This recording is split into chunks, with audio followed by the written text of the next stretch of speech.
हाँ जी दोस्तों, क्या हाल है क्या हाल है क्या हाल है। I hope you are all doing really really well. दोस्तों, welcome to your rapid revision for the chapter incorporation of company. मैं हूं आपका दोस्त सी ए शुभम सिंगल और मैं आप लोगों को आज लॉ के चैप्टर 2 का इन कॉर्पोरेशन ऑफ अ कंपनी का पूरा पूरा रिवीजन करवाने वाला हूं। दोस्तों, ये जो रैपिड रिवीजन है ये आपके अटेम्प्ट के लिए बिल्कुल रेलिवेंट है और इसमें आईसीआई का पूरा जो नया मॉड्यूल है और उसके साथ जितने भी अमेंडमेंट है वो सारी चीजें आपको इसी मॉड्यूल में कवर कराई जाएगी और इसी रिवीजन में करवाया जाएगा। शुरू करने के पहले आपको एक छोटी सी चीज बता दूं, हमारा जो नोट्स जो हम यूज करने वाले हैं इस रिवीजन के लिए, द अल्टीमेट सोल्यूशन बुक जो है वो द अल्टीमेट सोल्यूशन बुक में आपको पूरा का पूरा आपका सीए इंटर का लॉ से समराइज करके मिल जाएगा आपको 200 पेजेस में। दोस्तों, मैं आप लोगों को बता दूं, ये 200 पेजेस आईसीआई मॉड्यूल का पूरा 100% कवरेज रखते हैं और आपके एग्जाम के लास्ट डे रिवीजन के लिए परफेक्ट है। ये वही किताब है जो हम अपने रेगुलर बुक बैच में पहले दिन उठाते हैं और आखिरी दिन अपने एग्जाम ओरिएंटेड बैच में भी यही किताब होती है और एग्जाम के पहले भी यही किताब होती है। इस किताब से आप जब रिवाइज करेंगे तो आपको दिखेगा ये सारी चीजें जो बेयर एक्ट का लैंग्वेज है वो तो है ही है इसमें, पर साथ में एग्जाम में जो कीवर्ड्स आपको लिखना है वो भी हाईलाइटेड है और ये सब करने के बावजूद आपका ये चैप्टर जो है ये पूरा का पूरा लॉ जो है वो आपका 200 पेज में खत्म हो जाता है। अब दोस्तों, शुरू करते हैं बिना किसी बकवास के। मेरी बात ध्यान से सुनना और सारी चीजें जो भी मैं आपको बता रहा हूं ध्यान लगा करके एकदम सुनते जाना और आपको by the end of this revision you will be able to recollect everything that you have studied. Everything, when I say everything I mean everything. आपको सारी चीजें याद आ जाएगी, बस आपको क्या करना है, सुनते जाना है बारीकी से। दोस्तों, ये चैप्टर का नाम क्या है? Incorporation of a company. अच्छा, एक चीज और बता दूं, अगर आप ये समरी नोट्स और क्वेश्चन बैंक अगर आप लेना चाहें तो आप www.shubhamsinghal.com में जाइए और वहां पे जाकर के आप इसकी हार्ड कॉपी जो है उसके लिए उसको परचेज कर सकते हैं। कोशिश करूंगा बुक्स जो है वो आप तक जल्द से जल्द पहुंच जाए। अब दोस्तों, चैप्टर नंबर 2 का शुरुआत करते हैं, इन corporation of a company. In corporation of a company में क्या पढ़ने वाले हैं सर? हम पूरा का पूरा चैप्टर पढ़ने वाले हैं। आप देखो, सबसे पहले हमने सारे फॉर्म्स को समराइज कर दिया है, इसको एज इट इज रट्टा नहीं मारना है, जहां जहां पे रेलिवेंट फॉर्म्स आएगा वो हम पढ़ लेंगे। अब दोस्तों, इंट्रोडक्शन टू दिस चैप्टर में क्या ही इंट्रोडक्शन सुनोगे, आप अभी रिविजन के मूड में हो तो आपको बेसिक्स तो सारी चीजें पता ही है। मैं आ जाता हूं सीधा रिलेवेंट सेक्शन में, सेक्शन नंबर 3 में जो बात करते हैं फॉर्मेशन ऑफ अ कंपनी के बारे में। इधर मेरी बात एकदम ध्यान से सुनना और सारी चीजें समझते जाना और आप लोगों का अटेंशन बनाए रखने के लिए थोड़ा थोड़ा जो सुन रहे हो उसको अपने नोट्स में लिखते जाना, स्क्रिबल करते जाना, ताकि आपको चीजें याद हो जाए। दोस्तों, फॉर्मेशन ऑफ अ कंपनी, अब ये बताइए कंपनी फॉर्म कैसे होती है? तो इन्होंने ये कहा कि a company may be form for lawful purpose. The word used here is may be form for lawful purpose. तो क्या कंपनी अनलॉफुल पर्पस के लिए भी बना सकते हैं? नहीं, यहाँ पे मे लिखा है पर मे विल बी रेड एज शैल। तो भैया, a company shall B form for lawful purpose. और कौन फॉर्म करेगा डिपेंड करता है, पब्लिक कंपनी है कि प्राइवेट कंपनी है कि वन पर्सन कंपनी है। अगर पब्लिक कंपनी है तो मिनिमम 7 लोग फॉर्म करेंगे, प्राइवेट कंपनी है तो मिनिमम 2 लोग, और अगर वन पर्सन कंपनी है तो मिनिमम एक जना नहीं, एक ही जना मिला करके क्या करेगा, कंपनी को इनकॉर्पोरेट करेगा, कंपनी को फॉर्म करेगा। लेकिन अभी तक कंपनी फॉर्म हुई नहीं है तो आप कंपनी के शेयर होल्डर नहीं बन सकते। तो अब आप क्या बनोगे? You will form a company by subscribing to the memorandum and complying with the requirement of this act. आप क्या बनोगे? सब्सक्राइबर्स टू द मेमोरेंडम बनोगे। आप अभी क्या नहीं बनोगे? आप अभी क्या नहीं बनोगे राजा? आप अभी शेयर होल्डर नहीं बनोगे, क्योंकि कंपनी अभी तक इनकॉर्पोरेट ही नहीं हुई है। आप कंपनी फॉर्म कर रहे हो, आप लोगों को इकट्ठा कर रहे हो। एक बार दोस्तों आप समझ गए, इतने लोग इकट्ठा हो गए तो अब आगे चल के आप कंपनी फॉर्म करोगे राजा। उसके बाद इन्होंने क्या लिखा है, वन पर्सन कंपनी के बारे में कुछ बात लिखी है। वन पर्सन कंपनी मतलब क्या? A company in which there is one member and one member के साथ वन नॉमिनी होता है। नॉमिनी कौन होता है sir? Who in the event of death और incapacity to contract of the member is the member of the one person company. मतलब क्या किया सर, रमेश ने सुरेश को अपॉइंट किया एज ए नॉमिनी। रमेश की अगर डेथ हो गई या रमेश की अगर इनकैपेसिटी टू कॉन्ट्रैक्ट हो गया तो सुरेश जो है वो क्या बन जाएगा, रमेश की जगह पे आ जाएगा और खुद मेंबर बन जाएगा। अब दोस्तों, यहाँ पे इन्होंने लिखा है सबसे पहले एक पर्सन नॉमिनेट करो। आप नॉमिनेट करोगे कैसे? आप अपने एमओए में ना सबसे लास्ट क्लॉज में आप अपना नॉमिनी क्लॉज लिखते हो, जिसमें आप क्या लिखोगे कि आपकी कंपनी का नॉमिनी कौन होगा, the name of any other person. लेकिन जिसका भी नाम डालो, सर क्या मैं ऋतिक रोशन का नाम डाल दूं? नहीं सर। क्या मैं कंगना रनौत का नाम डाल दूं? नहीं सर, आप इन लोगों का नाम नहीं डाल सकते। अगर आपको नाम डालना है जिसका भी, आपको प्रायर रिटन कंसेंट लेना पड़ेगा और ये प्रायर रिटन कंसेंट मिलता है इन द फॉर्म, बताओ चैट पे फटाफट बताओ कौन से फॉर्म में। रिविजन है ना राजा, थोड़ा तो तुमने भी पढ़ा होगा, बताओ आईएनसी।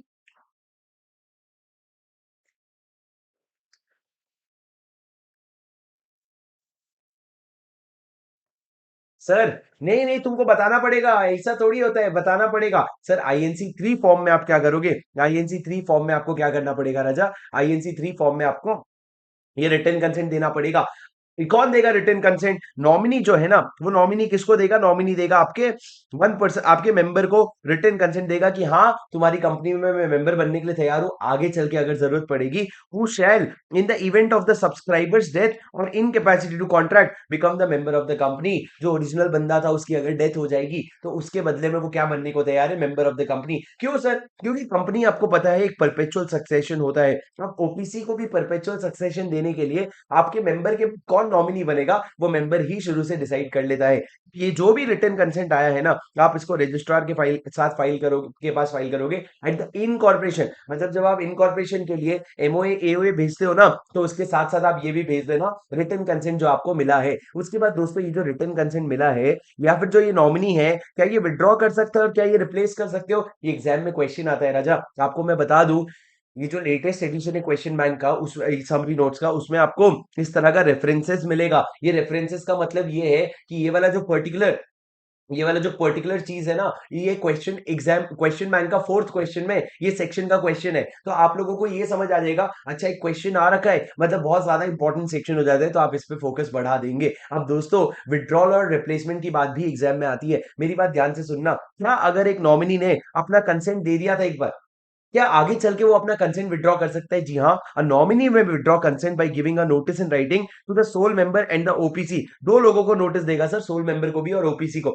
जैसे ही नोटिस आ जाएगा, आपका नॉमिनी तो गए हो, तो आपको बदले में नया बंदा लाना पड़ेगा। तो आपका जो सोल मेंबर है ना, he shall nominate another person within 15 days of such withdrawal. आप एक नया बंदा लेके आओगे और फिर क्या करोगे? he'll send intimation and written consent to the OPC and OPC will inform INC4 within 30 days of withdrawal to ROC. Sir, OPC to inform ROC, inform INC4 within 30 days of withdrawal of nomination। तो सुनना ध्यान से, process क्या है sir? ये member है, ये nominee है, ये 1% कंपनी है और ये आरओसी है, चार लोग इन्वॉल्व है। ठीक है, ये जा करके इसको और इसको बताएगा कि मेरे को नहीं काम करने का है, मैं छोड़ के जा रहा है, मैं नॉमिनी नहीं रहेगा।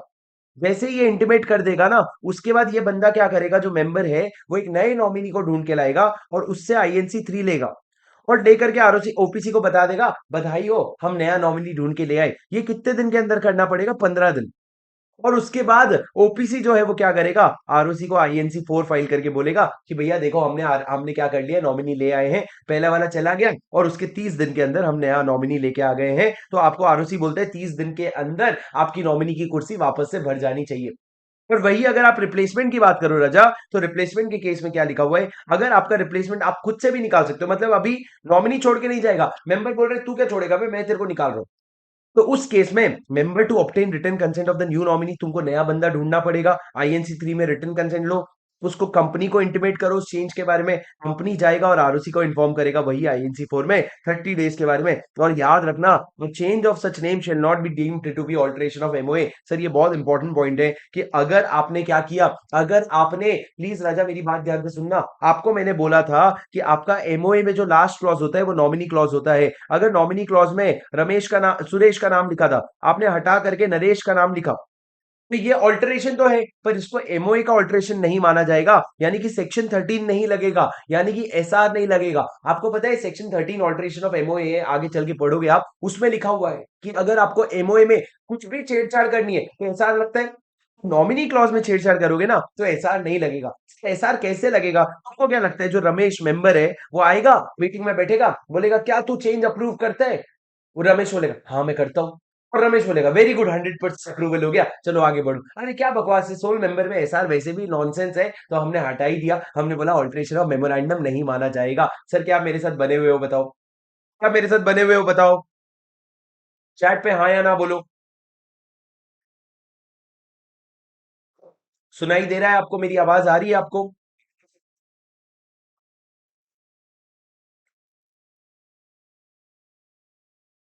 हम्म। Yes, alright.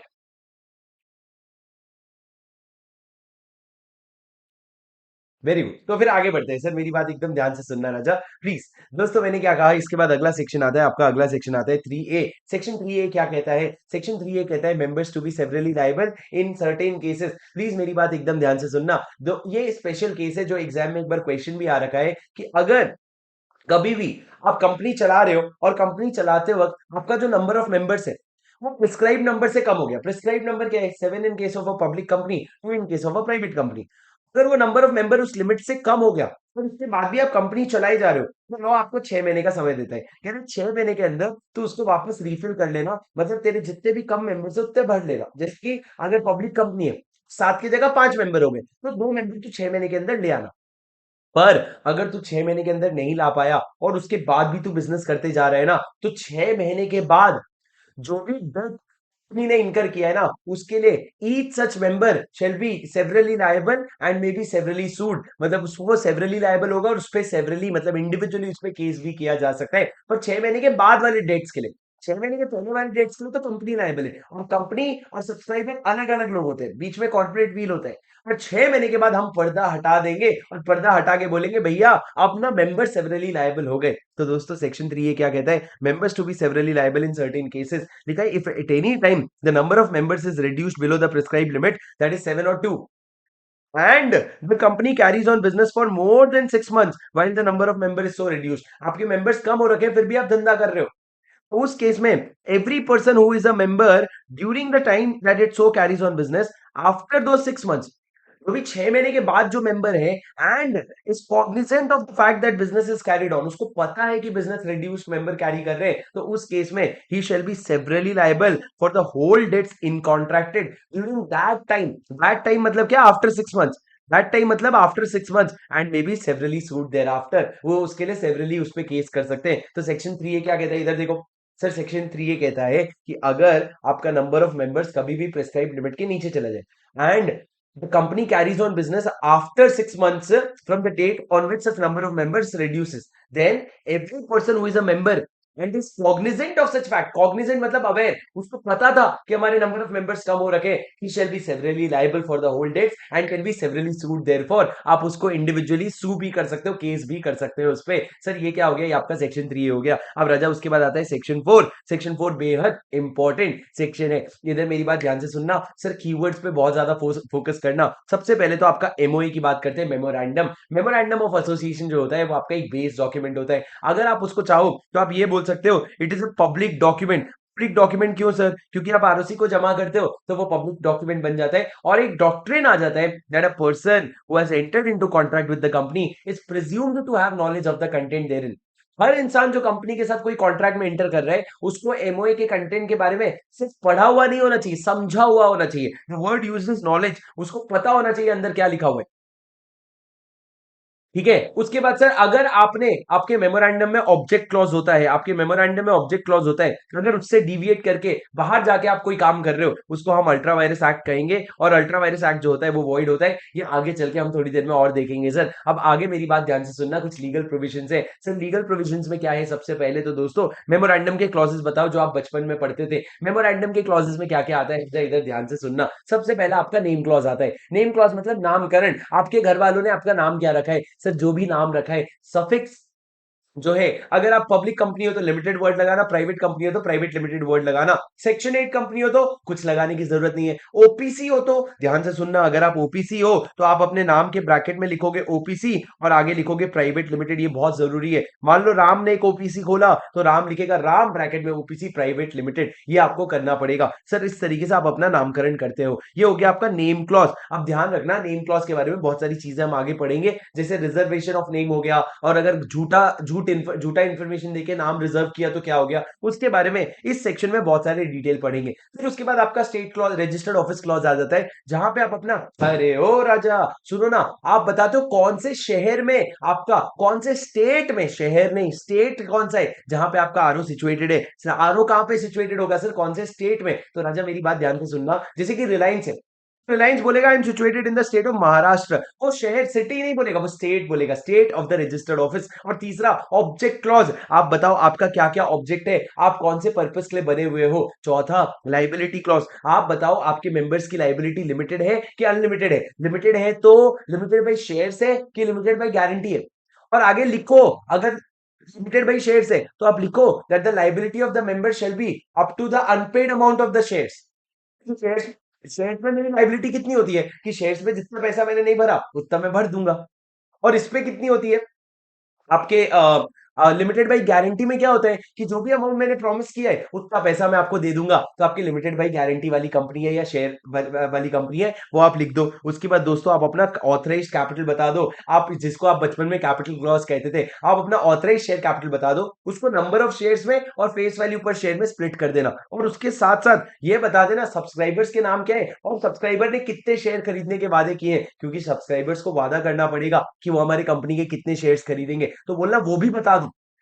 लास्ट और सबसे इंपॉर्टेंट सर जो आप अभी अभी पढ़ के आए हो, अगर 1% कंपनी है तो नॉमिनी का नाम बता दो, जो मेंबर के डेथ होने पे या मेंबर की इनकैपेसिटी टू कॉन्ट्रैक्ट होने पे वो खुद मेंबर बन जाएगा। सर ये 6 क्लॉज आप कहां पे डालते हो, अपने मेमोरेंडम में डालते हो। सर एक बार 6 क्लॉज देखो फिर से, एक बार 6 क्लॉज देखो, एक सेकेंड।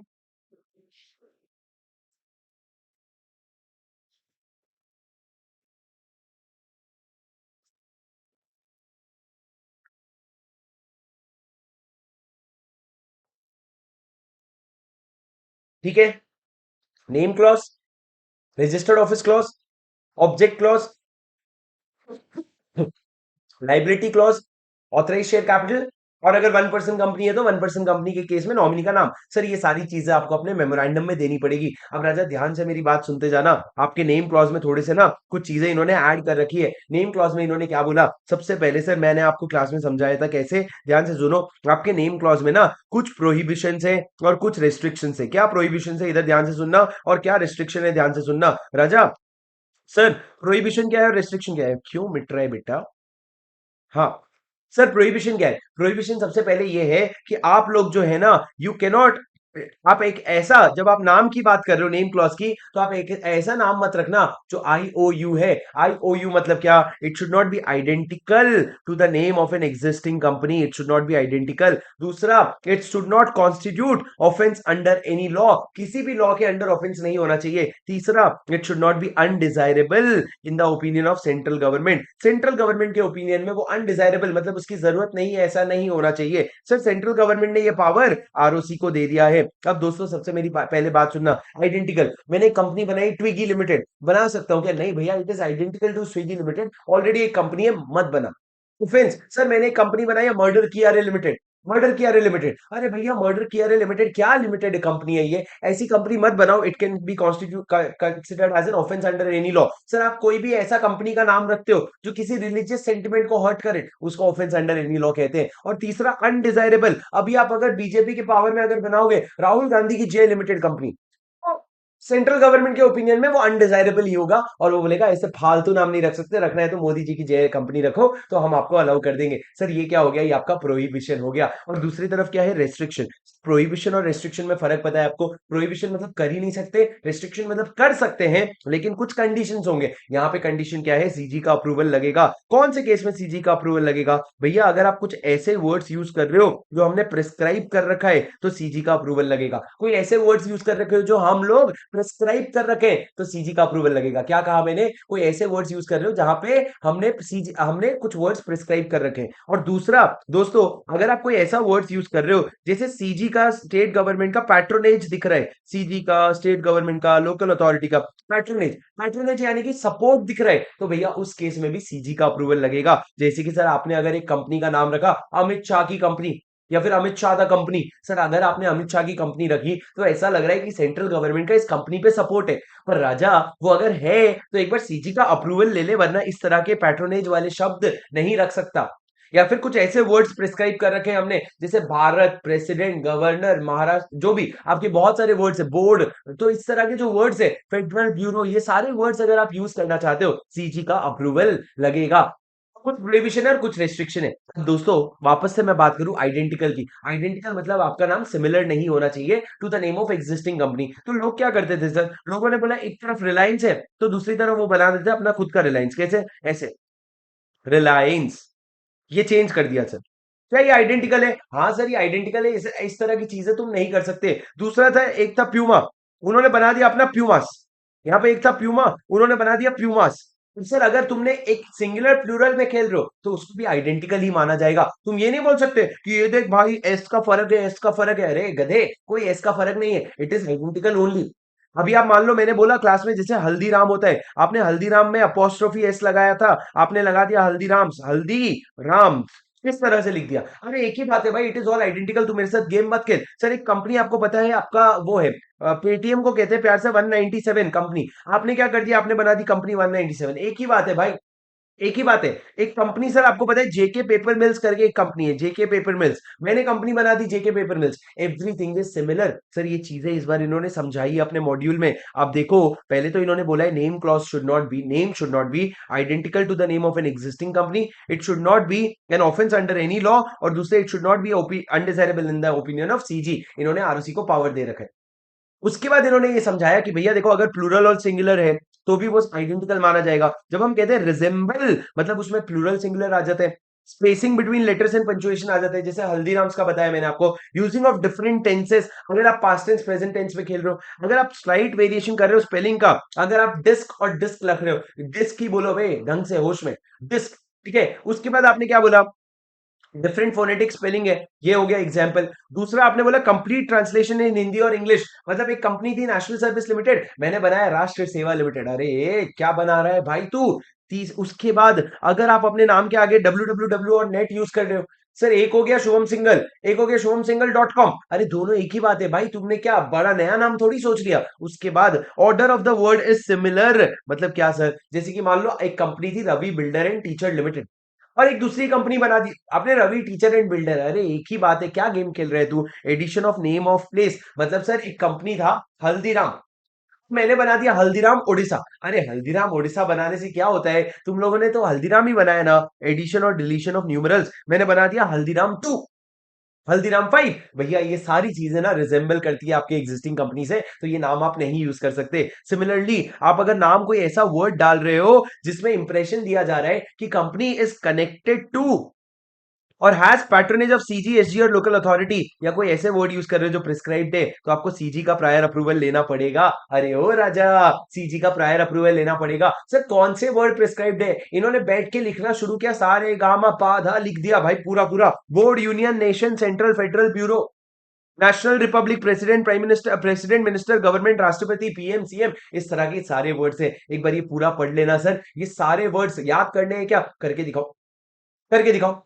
पूछते तो ऐसे हो जैसे हाँ बोल दूंगा तो कर लोगे, सर याद नहीं हो पाएंगे, एग्जाम में कभी आया भी नहीं है, बस एक बार ही रीड मार के जाना है कि ये सारे नाम अगर प्रिस्क्राइब्ड वर्ड्स यूज कर रहे हो ना, सीजी का अप्रूवल लगेगा। और तो और सुनो, क्वेश्चन आएगा तो इसमें से आएगा कि आप अगर कोई वर्ड ऑफ स्कीम यूज कर रहे हो, जैसे कि आपकी सरकार ने बनाया जन धन योजना, तो जन धन योजना अगर बनाया है तो उनकी जो स्कीम है ना, the use of words of scheme with the name of the government, state, India और भारत और any other government authority. Sir आपने मान लो किसी गवर्नमेंट का नाम यूज किया, स्टेट, आपने अपनी कंपनी में उड़ीसा लिख दिया, आपने अपनी कंपनी में इंडिया या भारत वर्ड यूज कर दिया, इस तरह की कोई भी शब्द यूज कर रहे हो तो सीजी का अप्रूवल लगेगा। समझे क्या राजा। और एक और बात सुनो, अप्रूवल ऑफ रेगुलेटर कब, अगर मान लो आप अपने कंपनी में इंश्योरेंस, बैंक, स्टॉक एक्सचेंज, निधि, ऐसे वर्ड्स ही अगर यूज कर रहे हो आप, तो उस केस में क्या होगा, आपको रेगुलेटर का अप्रूवल लगेगा। आईआरडीए, आरबीआई, सेबी, एमसीए, ये सारे लोगों का अप्रूवल लगेगा आपको। आईआरडीए, आरबीआई, मतलब जिसका भी रेलेवेंट अप्रूवल चाहिए भाई, अगर तुम अपने नाम में बैंक लगा रहे हो तो आपको आरबीआई का अप्रूवल लगेगा। तो आप ना एक डिक्लेरेशन दे देना कि आरबीआई के जो भी रिक्वायरमेंट्स थे ना वो मैं कंप्लाई कर चुका हूं।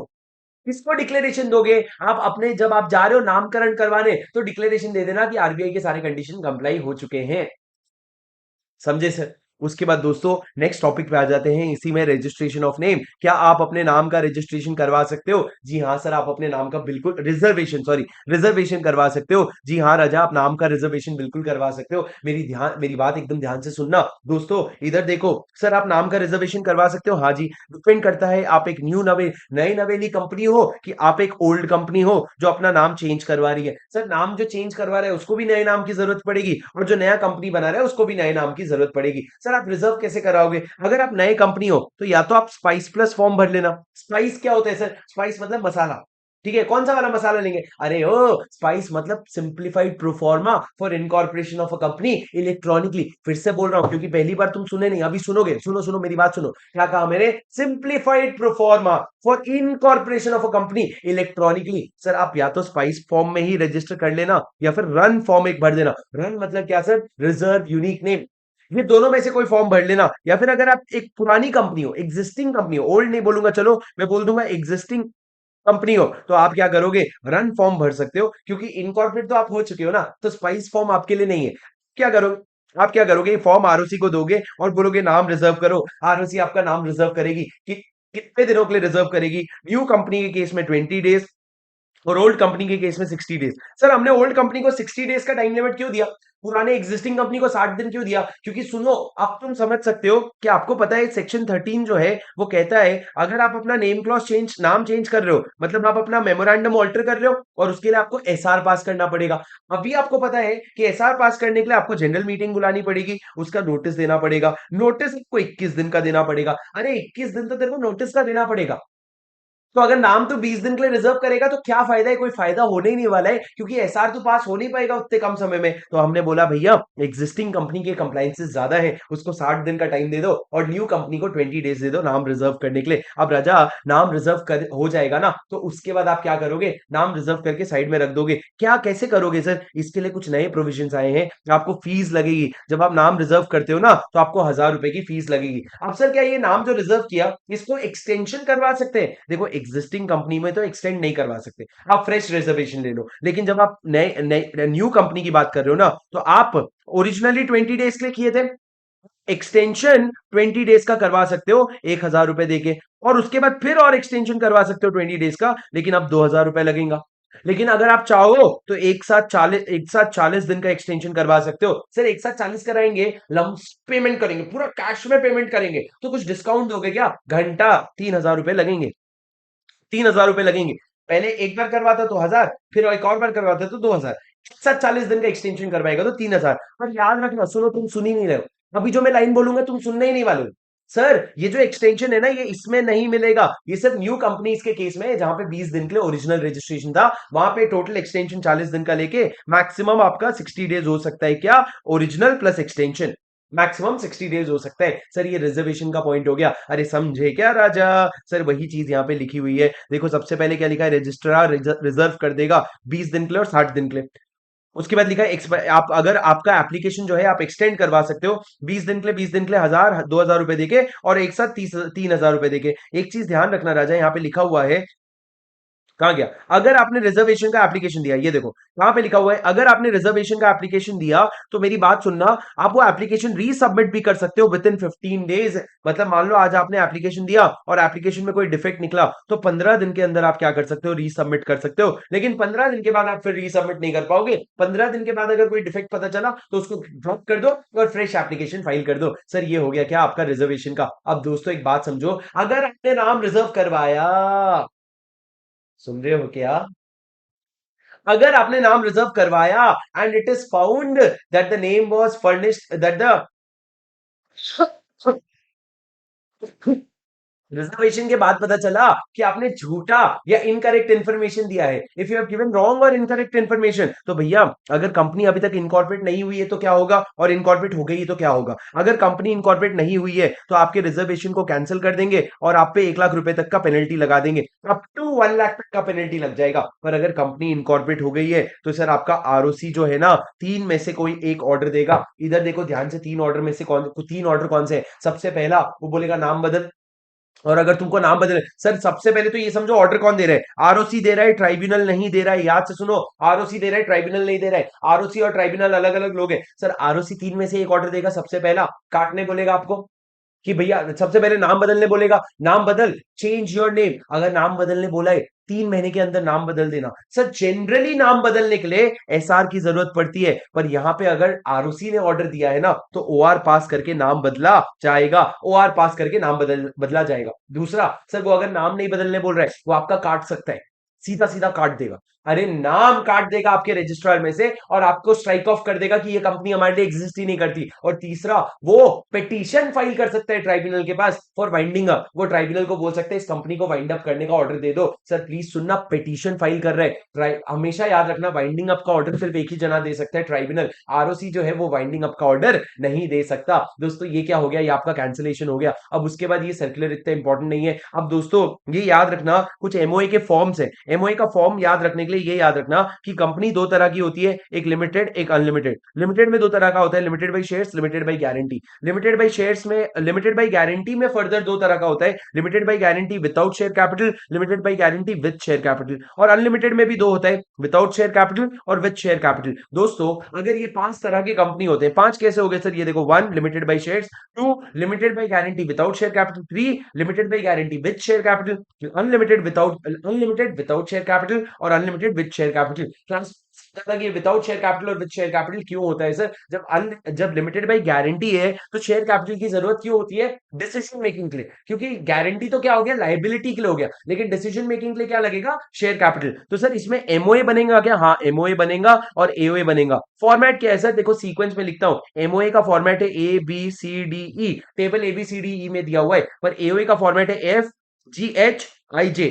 सर ये स्वाइप क्यों हुआ? क्योंकि इन्होंने बोला ऐसे कैसे, अक्षय कुमार वाला स्वाइप मारते ना, वो इन्होंने मार दिया यहाँ पे एओए के फॉर्मेट में। सर ये टेबल बस आपके नोट्स में बने होंगे, आप ये याद कर लेना, क्योंकि अगर भूले भटके एमसीक्यू में आ गए एक नंबर का तो ये सीधा सीधा पूछेंगे कि एक कंपनी लिमिटेड बाई गारंटी है विदाउट विद शेयर कैपिटल है, बताओ एओए का क्या फॉर्मेट होगा? तो ये टेबल से ही तुमको ध्यान आएगा, जी वाला फॉर्मेट होगा। बस तुमको उसके लिए ये टेबल अपने मन में याद होना चाहिए कि पहले हम विदाउट शेयर कैपिटल लिखते हैं, फिर विद शेयर कैपिटल, फिर विदाउट, फिर विद। ठीक है, चलो सर आगे बढ़ते हैं। दोस्तों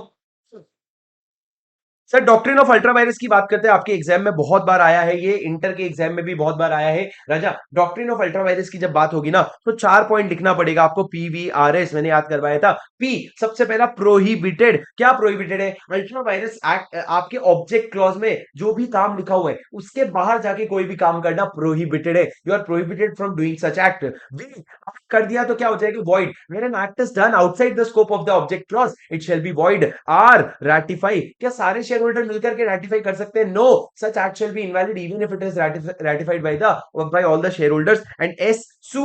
सर आप अगर अल्ट्रा वायरस एक्ट करते हो तो ना तो कंपनी किसी को सू कर सकती है, ना कोई और कंपनी को सू कर सकता है फॉर दिस पर्टिकुलर एक्ट। तो ये पीवीआरएस वाले 4 पॉइंट आपको लिखने ही लिखने पड़ेंगे अल्ट्रा वायरस का जब क्वेश्चन आएगा। ये देखो राजा 4 पॉइंट में इन्होंने कैसे लिखा है, whatever is not stated in the MOA as object, मतलब ऑब्जेक्ट क्लॉज के बाहर है, is prohibited by the doctrine of ultravirus. An act which is ultravirus is void and does not bind the company। ये बहुत important है, company उससे bound नहीं होता है। और उसके बाद फोर्थ वाला पॉइंट देखो, the company can not make it valid even if the member assents to it. अगर सारे मेंबर मान भी गए तो उससे वो वैलिड नहीं होता है। Such act can not be ratified and neither the company not the contracting party can sue on it. कोई भी एक दूसरे को केस नहीं कर सकता। अब सर कोई पूछे डॉक्ट्रिन ऑफ अल्ट्रावायरस कहां से आया था, तो दो अलग अलग केस लॉ थे सर। एक था आपका, मेजरली था आपका Ashbury railway carriage and iron ore versus Riche का केस। सर ये केस लॉ तो मैं आपको नहीं समझाऊंगा अभी, क्योंकि आप ये फाउंडेशन में भी पढ़ रखे हो, पर दोस्तों इतना याद रखना कि केस लॉ नहीं होता तो तुम्हारा डॉक्ट्रिन ऑफ अल्ट्रावायरस भी नहीं होता। ये केस लॉ में क्या हुआ था,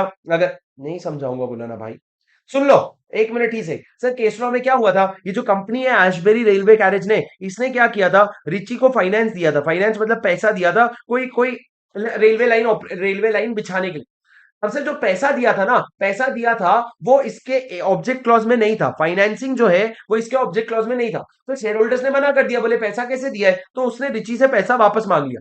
रिची गुस्सा हो गया, बोले तेरे पैसों के भरोसे तो मैंने कॉन्ट्रैक्ट लिया था, अब तू पैसा वापस ले लेगा तो मैं कॉन्ट्रैक्ट कैसे करूंगा। तो रिची ने जाके हाउस ऑफ द लॉर्ड्स के सामने केस कर लिया। सर जैसे इंडिया में सुप्रीम कोर्ट होता है, ये ब्रिटिशर्स के जमाने का केस लॉ है, तो वहां पे हाउस ऑफ लॉर्ड्स होता है। तो दोस्तों हाउस ऑफ लॉर्ड्स के पास जब केस किया तो हाउस ऑफ लॉर्ड्स ने बोला रिची सुन, तेरी गलती है, ये जो ऑब्जेक्ट क्लॉज है ना, ऑब्जेक्ट क्लॉज के बाहर है एशबेरी के, तो वो ये काम नहीं कर सकता। अगर सारे के सारे शेयर होल्डर एक कमरे में बैठ जाए, किसके शेयर होल्डर, एशबेरी के, और बोले कोई बात नहीं हम रेटिफाई कर रहे हैं, हम माफ कर रहे हैं, जाओ तुम रिची को फाइनेंस दे दो, तो आपका कोर्ट कहते हैं नहीं, आप रेटिफाई नहीं कर सकते, क्योंकि ये अल्ट्रा वायरस एक्ट है and it is outside the scope of a company and it is ultra vires and hence void. तो आप ये काम नहीं कर सकते। और उसी से पूरा का पूरा डॉक्ट्रिन ऑफ अल्ट्रा वायरस आया सर। क्लास में बहुत लंबा चर्चा करते हैं, पर अभी यहाँ पे डिसीजन में क्या लिखा है सर, डिसीजन में इन्होंने बोला कि जो कॉन्ट्रैक्ट है अल्ट्रा वायरस है तो नल एंड वॉइड है। उसके बाद इन्होंने बोला even if every shareholder had been in the room and said that the contract is which we desire to make। अगर शेयर होल्डर बोल रहे हाँ हाँ ये रिची को फाइनेंस देना हमारी इच्छा है, लॉ कहते तब भी अल्ट्रा वायरस रहेगा। Share holder can not ratify, तुम बाद में रैटिफाई नहीं कर सकते। लेकिन सर आज के डेट में ये पूरा का पूरा फालतू प्रोविजन है। आज के डेट में ऑब्जेक्ट क्लॉज चेंज करने के लिए आप एसआर पास करोगे, काम हो जाएगा।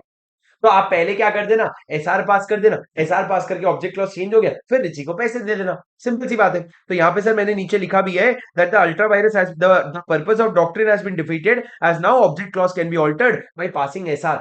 एसआर पास करके काम हो जाता है। अब दोस्तों इधर आ जाओ, सिमिलरली एक और केस लॉ है, राजेंद्र नाथ दत्ता वर्सेस शैलेंद्र नाथ मुखर्जी। क्या केस है, राजेंद्र नाथ दत्ता वर्सेस शैलेंद्र नाथ मुखर्जी का केस लॉ में क्या लिखा हुआ था कि दोस्तों डॉक्ट्रिन ऑफ अल्ट्रावायरस तो आप समझ गए, पर आपको पता है डॉक्ट्रिन ऑफ इंट्रावायरस क्या होता है, जो कंपनी के पावर के अंदर है लेकिन जिस डायरेक्टर ने किया उसके पावर के बाहर था। तो भैया अगर इंट्रावायरस है ना तो उसको रेटिफाई किया जा सकता है, उसको रेटिफाई किया जा सकता है। An act which is intra vires to the company but outside the authority of the directors may be ratified, उसको रेटिफाई किया जा सकता है। अल्ट्रावायरस रेटिफाई नहीं होता, इंट्रावायरस रेटिफाई हो जाता है। अब दोस्तों सांस ले लो गहरी और आ जाओ सेक्शन 5 में। सर पूरा डिटेल रिवीजन करेंगे, समय की कोई पाबंदी नहीं है, हमको चाहिए अच्छा रिवीजन बस, पूरा इन डेप्थ रिवीजन होना चाहिए सर। ठीक है।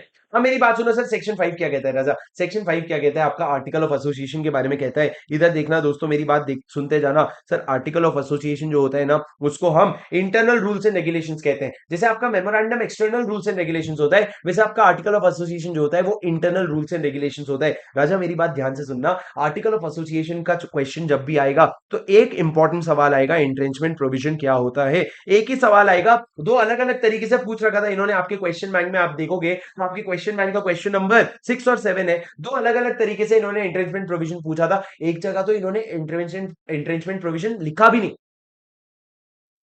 उन्होंने लिखा था एक कंपनी में डायरेक्टर हो तुम, उसको डर है कि कल को कोई शेयर होल्डर बदल जाएंगे तो आपको एज ए डायरेक्टर हटा देंगे, आर्टिकल को अमेंड करके। तो तुम आज सर एंट्रेंचमेंट प्रोविजन डलवा सकते हो। एंट्रेंचमेंट प्रोविजन में ना जब भी क्वेश्चन आएगा तो 3 पॉइंट लिखना। सबसे पहले एंट्रेंचमेंट प्रोविजन का इफेक्ट क्या होता है, the effect is that now altering that specific clause of the AOA will require a procedure which is more restrictive than SR. आपको एसआर से भी ज्यादा रेस्ट्रिक्टिव प्रोसीजर लगेगा। मान लो 90% का अप्रूवल लगेगा, 95% का अप्रूवल लगेगा, जो भी लगेगा बट मोर रेस्ट्रिक्टिव लगेगा। दूसरा सर उसके बाद तुमने क्या कहा, आप ये जो एंट्रेंचमेंट प्रोविजन है दो समय पे डाल सकते हो, एक तो फॉर्मेशन के वक्त डाल सकते हो, तब तो कोई लोड ही नहीं है। अरे लोड ही नहीं है, फॉर्मेशन के वक्त डाला तो, या दूसरा आप डाल सकते हो एट द टाइम ऑफ या तो फॉर्मेशन के वक्त डाला, या फिर सर आपने क्या किया बाद में आर्टिकल में अमेंडमेंट करके डाला। अगर अमेंडमेंट करके डाला ना तो पब्लिक कंपनी हो तो एसआर पास करना पड़ेगा, और प्राइवेट कंपनी हो तो आपको ऑल मेंबर्स का कंसेंट लेना पड़ेगा। ये बहुत बड़ी बात है, सारे मेंबर्स का कंसेंट लेना पड़ेगा अगर आप आर्टिकल्स में अमेंडमेंट करके क्या कर रहे हो, इस तरह का क्लॉज इंसर्ट कर रहे हो। और तीसरा सर आप जब भी इस तरह का अमेंडमेंट करोगे ना, आप आरओसी को बता देना, ये हमारी पड़ोस वाली आंटी को सब जानना होता है, आप बोल देना जाके आंटी आंटी आज मैं करके आया, हैशटैग हार्दिक पांड्या। नहीं sir, no not featuring Hardik Pandya. आप क्या करोगे, आरओसी को जाके क्या बताओगे कि हमने अपने एओए में एंट्रेंचमेंट प्रोविजन डाला है। और आप ये आरओसी को कैसे बताओगे सर, या तो आप इनकॉर्पोरेट हो रहे हो तो स्पाइस प्लस में ही बता देना, या फिर आप एक और फॉर्म भर सकते हो MGT 14। इन्होंने एक नया फॉर्म लाया है MGT 14, जिसमें बोला इसमें तुम आरओसी को बता सकते हो 30 डेज के अंदर। आरओसी को जब भी समझ नहीं आया कितने दिन के अंदर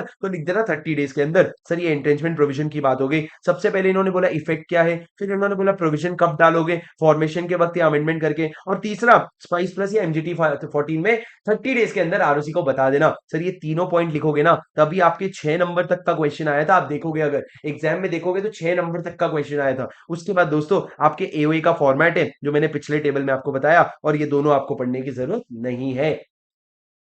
अब दोस्तों इसके आगे सुनो, डॉक्ट्रिन ऑफ इंडोर मैनेजमेंट, सबसे इंपॉर्टेंट प्रोविजन यही है, डॉक्ट्रिन ऑफ इंडोर मैनेजमेंट और doctrine of constructive notice. Sir आपने डॉक्ट्रिन ऑफ कंस्ट्रक्टिव नोटिस पढ़ा था जिसमें यह कहा था कि अगर एक आउटसाइडर कंपनी के साथ डील कर रहा है, he is presumed to have knowledge of the MOA. लेकिन ये जो डॉक्ट्रिन था ये किसको प्रोटेक्ट करता था, ये कंपनी को प्रोटेक्ट करता था। लेकिन हमने बोला कि एक ऑपोजिट डॉक्ट्रिन भी बनाना पड़ेगा जो कंपनी को नहीं आउटसाइडर को प्रोटेक्ट कर रहा है। क्यों, because the outsider can not be presumed to have knowledge of the internal affairs of the company. अगर कंपनी के एमओए में लिखा है एसआर पास करना है तो, और कंपनी बोल रहा है एसआर पास कर लिया है, तो बाहर वाला ये मान लेगा कि एसआर पास कर लिया है। वो ये नहीं बोलेगा दिखाओ तो मीटिंग कब बुलाई थी, दिखाओ मीटिंग में कोरम आया था क्या, दिखाओ मीटिंग ढंग से हुई क्या। अरे मेरा काम नहीं है भाई ये सब, तू बोल रहा है एसआर पास कर लिया तो वो इंटरनल प्रॉब्लम है तेरी। वो तू समझ, तेरे शेयर होल्डर समझेंगे, तेरा डायरेक्टर समझेगा कि ऐसा हुआ है कि नहीं हुआ है। मेरे को बस ये पता होना चाहिए तुम्हारा एमओए तुमको ऑथराइज करता है। तो ये जो डॉक्ट्रिन है ना, this protects the outsider, where is doctrine of constructive notice protects the insider. Exam में बारंबार क्वेश्चन आया है सर, सुनो। Person dealing with the company can not be assumed, ये 3 पॉइंट्स तो आपको लिखने ही लिखने पड़ेंगे sir. Doctrine of indoor management दिखा तो ये 3 पॉइंट लिख देना। पहला, a person dealing with the company cannot be assumed to have knowledge of the internal problems of the company। Company के अंदर क्या हो रहा है वो उसको नहीं पता रहेगा। a stakeholder need not inquire whether the necessary meeting was convened मतलब बुलाए थे, held properly, and whether the necessary resolution was passed। they are entitled to take it for granted that it is all done। वो ये granted ले लेंगे कि तुम बोल रहे हो तो सब हो गया है। The doctrine protects external members from the company and state that the people are entitled to presume that internal proceedings are as per document submitted to RSC. क्या क्या क्या कहा उन्होंने? ये आउटसाइड मेंबर एक्सटर्नल मेंबर को protect करता है company से और कहता है कि जो भी तुमने आरओसी को डॉक्यूमेंट सबमिट किए उसके हिसाब से हम मान लेंगे इंटरनल प्रोसीडिंग हुआ है, हम आकर के तुम्हारा ऑडिट करने वाले नहीं है। सर ये आउटसाइडर को प्रोटेक्ट करता है। सबसे पहले आपको अज्यूम नहीं कर सकते कि आपके पास नॉलेज है। दूसरा पॉइंट क्या है, आप मीटिंग कन्वीन हुआ है कि नहीं ये सब चेक नहीं कर सकते, और ये आउटसाइडर को प्रोटेक्ट करेगा। ये 3 पॉइंट लिख देना। उसके बाद दोस्तों एक नेक्स्ट पॉइंट लिखना है कि डॉक्ट्रिन ऑफ इंडोर मैनेजमेंट और कंस्ट्रक्टिव नोटिस में फर्क क्या होता है। फर्क ये है कि भैया डॉक्ट्रिन ऑफ इंडोर मैनेजमेंट है ना, 150 साल पहले आया था in the context of doctrine of constructive notice. The role of doctrine of indoor management is opposed to doctrine of constructive notice. Indoor management जो आपका कंस्ट्रक्टिव नोटिस है वो कंपनी को बचाता है, लेकिन इंडोर मैनेजमेंट जो है वो आउटसाइडर को बचाता है। तो sir this doctrine is a possible safeguard against doctrine of constructive notice. Sir देखो मैं अभी बैठा के आपको रिवीजन में ये रटवा तो नहीं सकता, बट ये सिंपल सी बात ये बोल रहे हैं कि doctrine of constructive notice company को बचाता है, डॉक्ट्रिन ऑफ इंडोर मैनेजमेंट आपके आउटसाइडर को बचाता है। यही आपका क्या हो गया, फर्क हो गया। अब दोस्तों बेसिस ये दोनों पॉइंट आपको लिखना पड़ेगा कि डॉक्ट्रिन ऑफ इंडोर मैनेजमेंट आया क्यों। दो कारण से आया सर। सबसे पहला, what happens internal to a company is not a matter of public knowledge. बाहर वालों को ये नहीं पता कि कंपनी के अंदर क्या चल रहा है, तो इसीलिए हम आउटसाइडर को बोल रहे हैं। आउटसाइडर प्रिज्यूम कर सकता है कि the outsider can only presume the intentions of the company but not know the information that he और she is not privy to. Privy to मतलब जिसके बारे में उसको पता ही नहीं है, जो उसको बताया ही नहीं गया है, वो उसको पता नहीं चल सकता। So internal problems is not a matter of public knowledge. और दूसरा, अगर ये डॉक्ट्रिन ना होता ना तो हमारे जो कंपनी है वो क्रेडिटर से पैसा लेके एस्केप कर जाते, बोलते हमारी तो जिम्मेदारी नहीं है, तुमने हमारे गलत बंदे को दिया। So if not for this doctrine, the company could have escaped creditors by denying the authority of the officials। जिन्होंने कंपनी के बिहाफ में जाके पैसा लिया, तुम बोलते हैं अरे उसको पैसा दे दिया क्या, उसको तो हमने अथॉरिटी नहीं दे रखी थी, सॉरी हम आपके पैसे वापस नहीं करेंगे। अरे वो अथॉरिटी थी कि नहीं थी वो तुम्हारी प्रॉब्लम है भाई, हमको हमारे पैसों से मतलब है। लेकिन दोस्तों आपका डॉक्ट्रिन ऑफ इंडोर मैनेजमेंट ना 3 केस में आपकी हेल्प नहीं करेगा। सबसे पहला, नॉलेज ऑफ इरेगुलरिटी। अगर तुमको मान लो तुम एसबीआई से एक डायरेक्टर जाके एसबीआई से लोन लेने गया और एसबीआई को पता था कि वो डायरेक्टर ऑथराइज नहीं है, फिर भी एसबीआई ने अगर लोन दे दिया ये बोल के कि डॉक्ट्रिन ऑफ इंडोर मैनेजमेंट है ना, तो डॉक्ट्रिन ऑफ इंडोर मैनेजमेंट नहीं है, because you had knowledge of that irregularity. दूसरा, नेग्लिजेंस। सर अगर आपने अपने पार्ट पे नेग्लिजेंस दिखाया, यानी कि थोड़ा सा भी और एफर्ट डालते ना, तो आपको पता चल जाता कि वो डायरेक्टर के पास अथॉरिटी नहीं है, सिर्फ इतना बोल देते डायरेक्टर अथॉरिटी लेटर दिखा, तो वो अथॉरिटी लेटर बिना दिखाए चला जाता। तो भैया अगर तुमने थोड़ी सी भी नेग्लिजेंस करी है ना, तो आपको doctrine of indoor management support नहीं करेगा। और तीसरा, फोर्जरी। सर जब भी फोर्जरी लिखोगे ना, लिख देना forgery is nullity. Forgery is nullity. Forgery की कोई सैंक्टिटी नहीं है। अगर तुमने तुमने फोर्जरी कर रखा है ना, तो उस केस में नथिंग कैन वैलिडेट फोर्जरी, और उस केस में आपकी कंपनी जो आपको जो डॉक्ट्रिन ऑफ इंडोर मैनेजमेंट है वो भी नहीं बचा सकेगा। तो भैया फोर्जरी के केस में भी नहीं बचाता। सर फोर्थ और फिफ्थ पॉइंट छोड़ दो, 1 2 3 पॉइंट समझो। नॉलेज ऑफ इरेगुलरिटी, नेग्लिजेंस और तीसरा फोर्जरी। ये 3 केसेस में क्या है, 3 केसेस में आपको डॉक्ट्रिन ऑफ इंडोर मैनेजमेंट नहीं एप्लीकेबल होगा।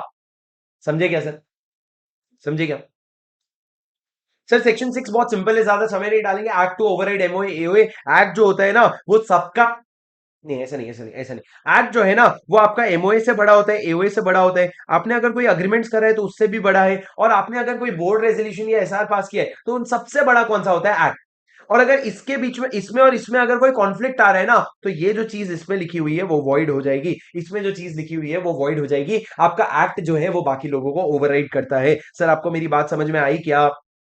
उसके बाद दोस्तों आगे बढ़ते हैं, मेरी बात ध्यान से सुनते जाना। अब सर आपको पता है कि 7 डॉक्यूमेंट्स हैं। सेक्शन 7 क्या कहता है? सेक्शन 7 कहता है आप अगर अपनी कंपनी इनकॉर्पोरेट कर रहे हो तो आपको आरओसी को 7 डॉक्यूमेंट जमा करने पड़ेंगे सर। मेरे साथ वो सातों डॉक्यूमेंट याद करो। सबसे पहला आपको अपना ईएमओए और ईएओए जमा करना पड़ेगा। सर ये जो ईएमओए और ईएओए आप जमा करने वाले हो, इसका इन्होंने फॉर्म दे रखा है कि आपको आईएनसी 33 और आईएनसी 34 में, आईएनसी 33 और आईएनसी 34 में ये फॉर्म जमा करना पड़ेगा। ये फॉर्म्स जो है ये पुराने में नहीं थे, इन्होंने नए मॉड्यूल में इंक्लूड किया है कि जो एमओए एओए जाएगा ये इलेक्ट्रॉनिकली जाएगा और इस फॉर्मेट में जाएगा। दूसरा दोस्तों, आपको एड्रेस फॉर करस्पॉन्डेंस देना पड़ेगा। जब तक आपको आपका आरओ नहीं एस्टैब्लिश हो जाता तब तक का आपका एड्रेस फॉर करस्पॉन्डेंस क्या होगा। तीसरा दोस्तों, आपको डिटेल्स देने पड़ेंगे आपके फर्स्ट सब्सक्राइबर के। क्या डिटेल्स दोगे राजा फर्स्ट सब्सक्राइबर के? आप उनका नाम दे देना, नाम एड्रेस ये सारी चीजें देना। नेम, एड्रेस, ऑक्यूपेशन, आपका पर्टिकुलर्स, बाकी सारे पर्टिकुलर्स, आईडी प्रूफ वगैरह सब कुछ दे देना।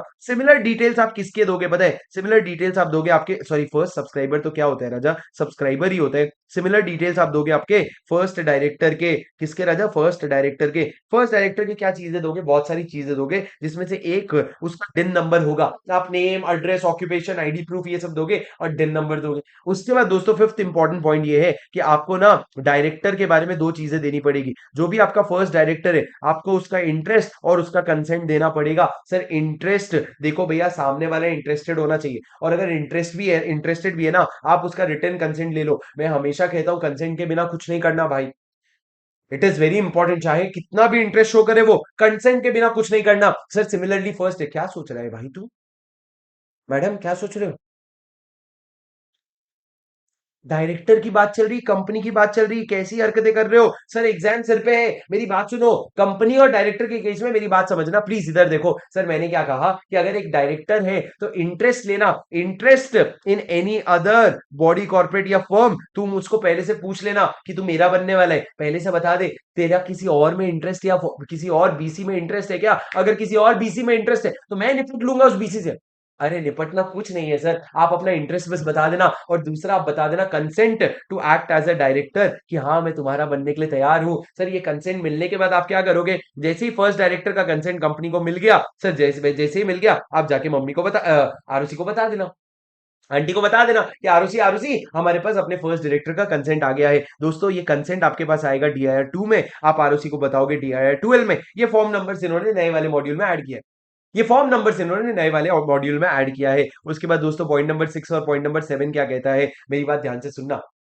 सर पॉइंट नंबर 6 कहता है कि आपको एक डिक्लेरेशन देना पड़ेगा। आपको यानी कि क्या, सबसे पहले डिक्लेरेशन क्या देना पड़ेगा कि हमने कंप्लाई कर लिया है एक्ट से। कौन कौन डिक्लेरेशन देगा सर? ये दो लोग देंगे। सबसे पहला जो भी आपका एडवोकेट हो गया या सीए, सीएस, कॉस्ट अकाउंटेंट, कोई भी जो आपकी कंपनी के फॉर्मेशन में एंगेज्ड है, मतलब जो आपकी कंपनी आपको बना करके दे रहा है, वो एक डिक्लेरेशन देगा। दूसरा, जिसका भी नाम आपने एओए में लिखा है, person named in the AOA, जैसे कि आपके सेक्रेटरी वगैरह हो गए, ये सारे लोगों को क्या करना पड़ेगा? डिक्लेरेशन बना के देना पड़ेगा। तो पहला डिक्लेरेशन कौन सा हो गया सर? ये आईएनसी 8 फॉर्म में डिक्लेरेशन हो गया, जहां पे आप बोल रहे हो हमने एक्ट का कंप्लायंस कर लिया, चिंता मत करो। ये डिक्लेरेशन आप आरओसी को दोगे। और उसके बाद एक डिक्लेरेशन है सर जो दो लोग देंगे, दो लोग देंगे आपकी कंपनी के सब्सक्राइबर्स। अरे डिक्लेरेशन जो आपके सब्सक्राइबर्स देंगे और फर्स्ट डायरेक्टर देंगे, हर एक सब्सक्राइबर देगा, हर एक फर्स्ट डायरेक्टर देगा। क्या डिक्लेरेशन देगा सर? वो डिक्लेरेशन में बोलेगा मैं डॉग नहीं है। सर डॉग नहीं है क्या? डॉग, जितने भी डॉक्यूमेंट्स हमने दिए हैं वो ट्रू एंड कंप्लीट है, मतलब वो सच है और वो बरोबर है हमारे नॉलेज में, to the best of our knowledge वो लोग साइन करेंगे। दूसरा ओ, कि भैया हम किसी भी ऑफेंस में कन्विक्ट नहीं हुए। कौन सा offence sir? Offence related to promotion, formation और मैनेजमेंट ऑफ कंपनी। पहले कभी कंपनी को बनाने में या चलाने में हम कभी गिल्टी नहीं पाए गए। और last, we are not guilty और फ्रॉड, मिसफिएसेंस या ब्रीच ऑफ ट्रस्ट, हम ये सारी चीजों के लिए गिल्टी नहीं है। फ्रॉड, मिसफिएसेंस, ब्रीच ऑफ ट्रस्ट वगैरह के लिए हम गिल्टी नहीं है। तो आप बता देना साफ साफ कि हम डॉग नहीं है। इस तरह का डिक्लेरेशन जो आप दोगे, ये डिक्लेरेशन आप आईएनसी 9 फॉर्म में दोगे। सर ये फॉर्म्स इन्होंने ऐड कर रखे हैं, अगर आप देखोगे तो आईएनसी 33, 34, उसके बाद आईएनसी 8, और उसके बाद इन्होंने आईएनसी 9 भी डाल रखा है। यहाँ पे डिक्लेरेशन के फॉर्म है, और डीआईआर 2 और डीआईआर 12 है। सर ये देखो जहां जहां फॉर्म आएगा ना, वहां पे इस तरह का मैंने फॉर्मेट बना रखा है। ये सारी चीजें लेके आप किसको दोगे सर? जब आप गिल्टी की बात करोगे ना राजा, तो guilty during the preceding 5 years बोलना, पिछले 5 साल में गिल्टी नहीं है। एक सिर्फ 5 साल सिर्फ गिल्टी वाले पॉइंट में है कि भैया जब आप गिल्टी की बात कर रहे हो ना, he is not guilty of fraud, misfeasance और breach of duty in any of the preceding 5 years।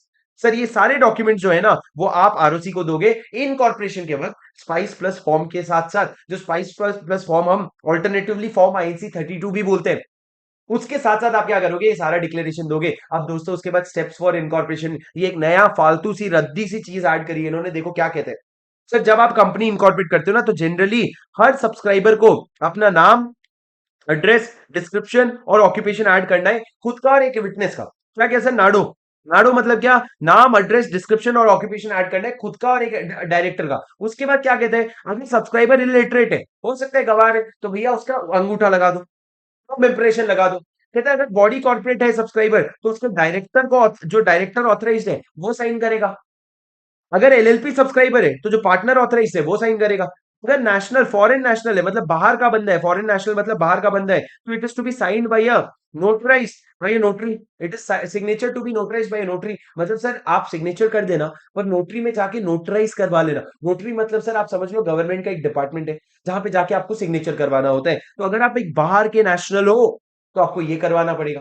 और ये कहते हैं बाहर के नेशनल हो, visiting India to incorporate a company, बाहर के बंदे हो, इंडिया आ रखे हो कंपनी इनकॉर्पोरेट करने के लिए, तो आपको वैलिड बिजनेस वीजा लगेगा सर।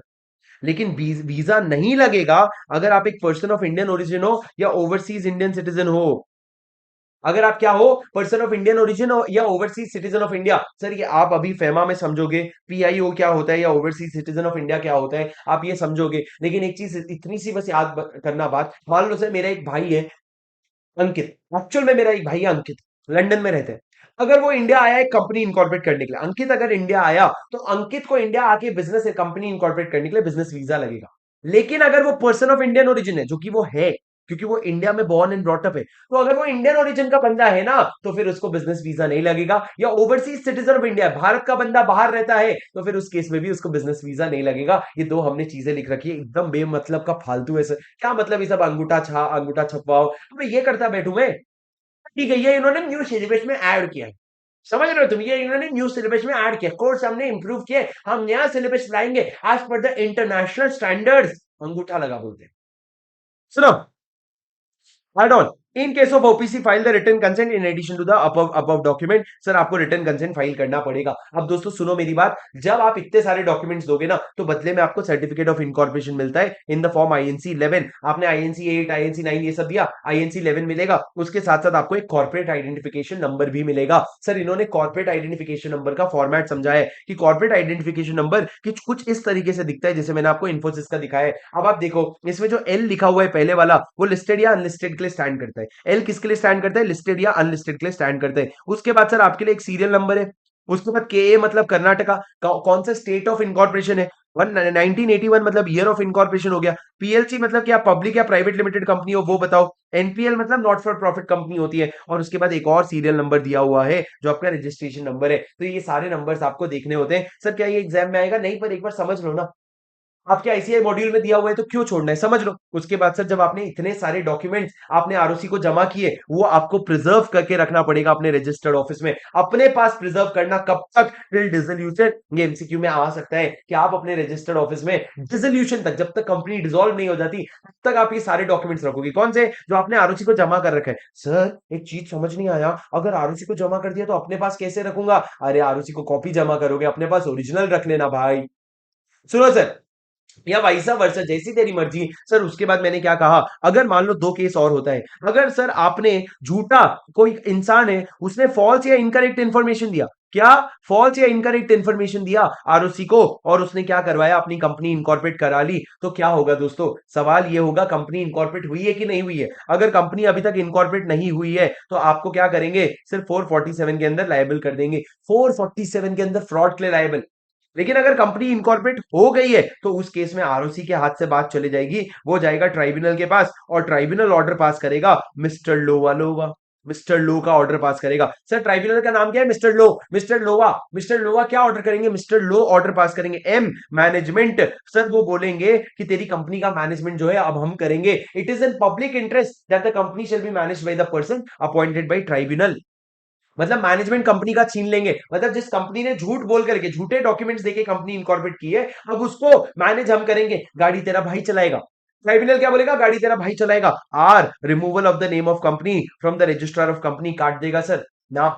एल, लाइबिलिटी, वो बोलेगा मेंबर्स की लाइबिलिटी जो हो गई वो अनलिमिटेड हो जाएगी। Or, such other orders as it may deem fit, ब्लू it may order winding up of the company. याद रखना सर, यहाँ पे ऑर्डर ट्राइब्यूनल दे रहा है। जब आप सेक्शन 4 पढ़ रहे थे ना, वहां पे आरओसी दे रहा था, यहाँ पे ट्राइब्यूनल दे रहा है ना, तो आपकी कंपनी का वाइंडिंग अप हो सकता है और वाइंडिंग अप भी ऑर्डर कर सकता है। सर ये 5 ऑर्डर है, यहाँ पे पढ़ो एक बार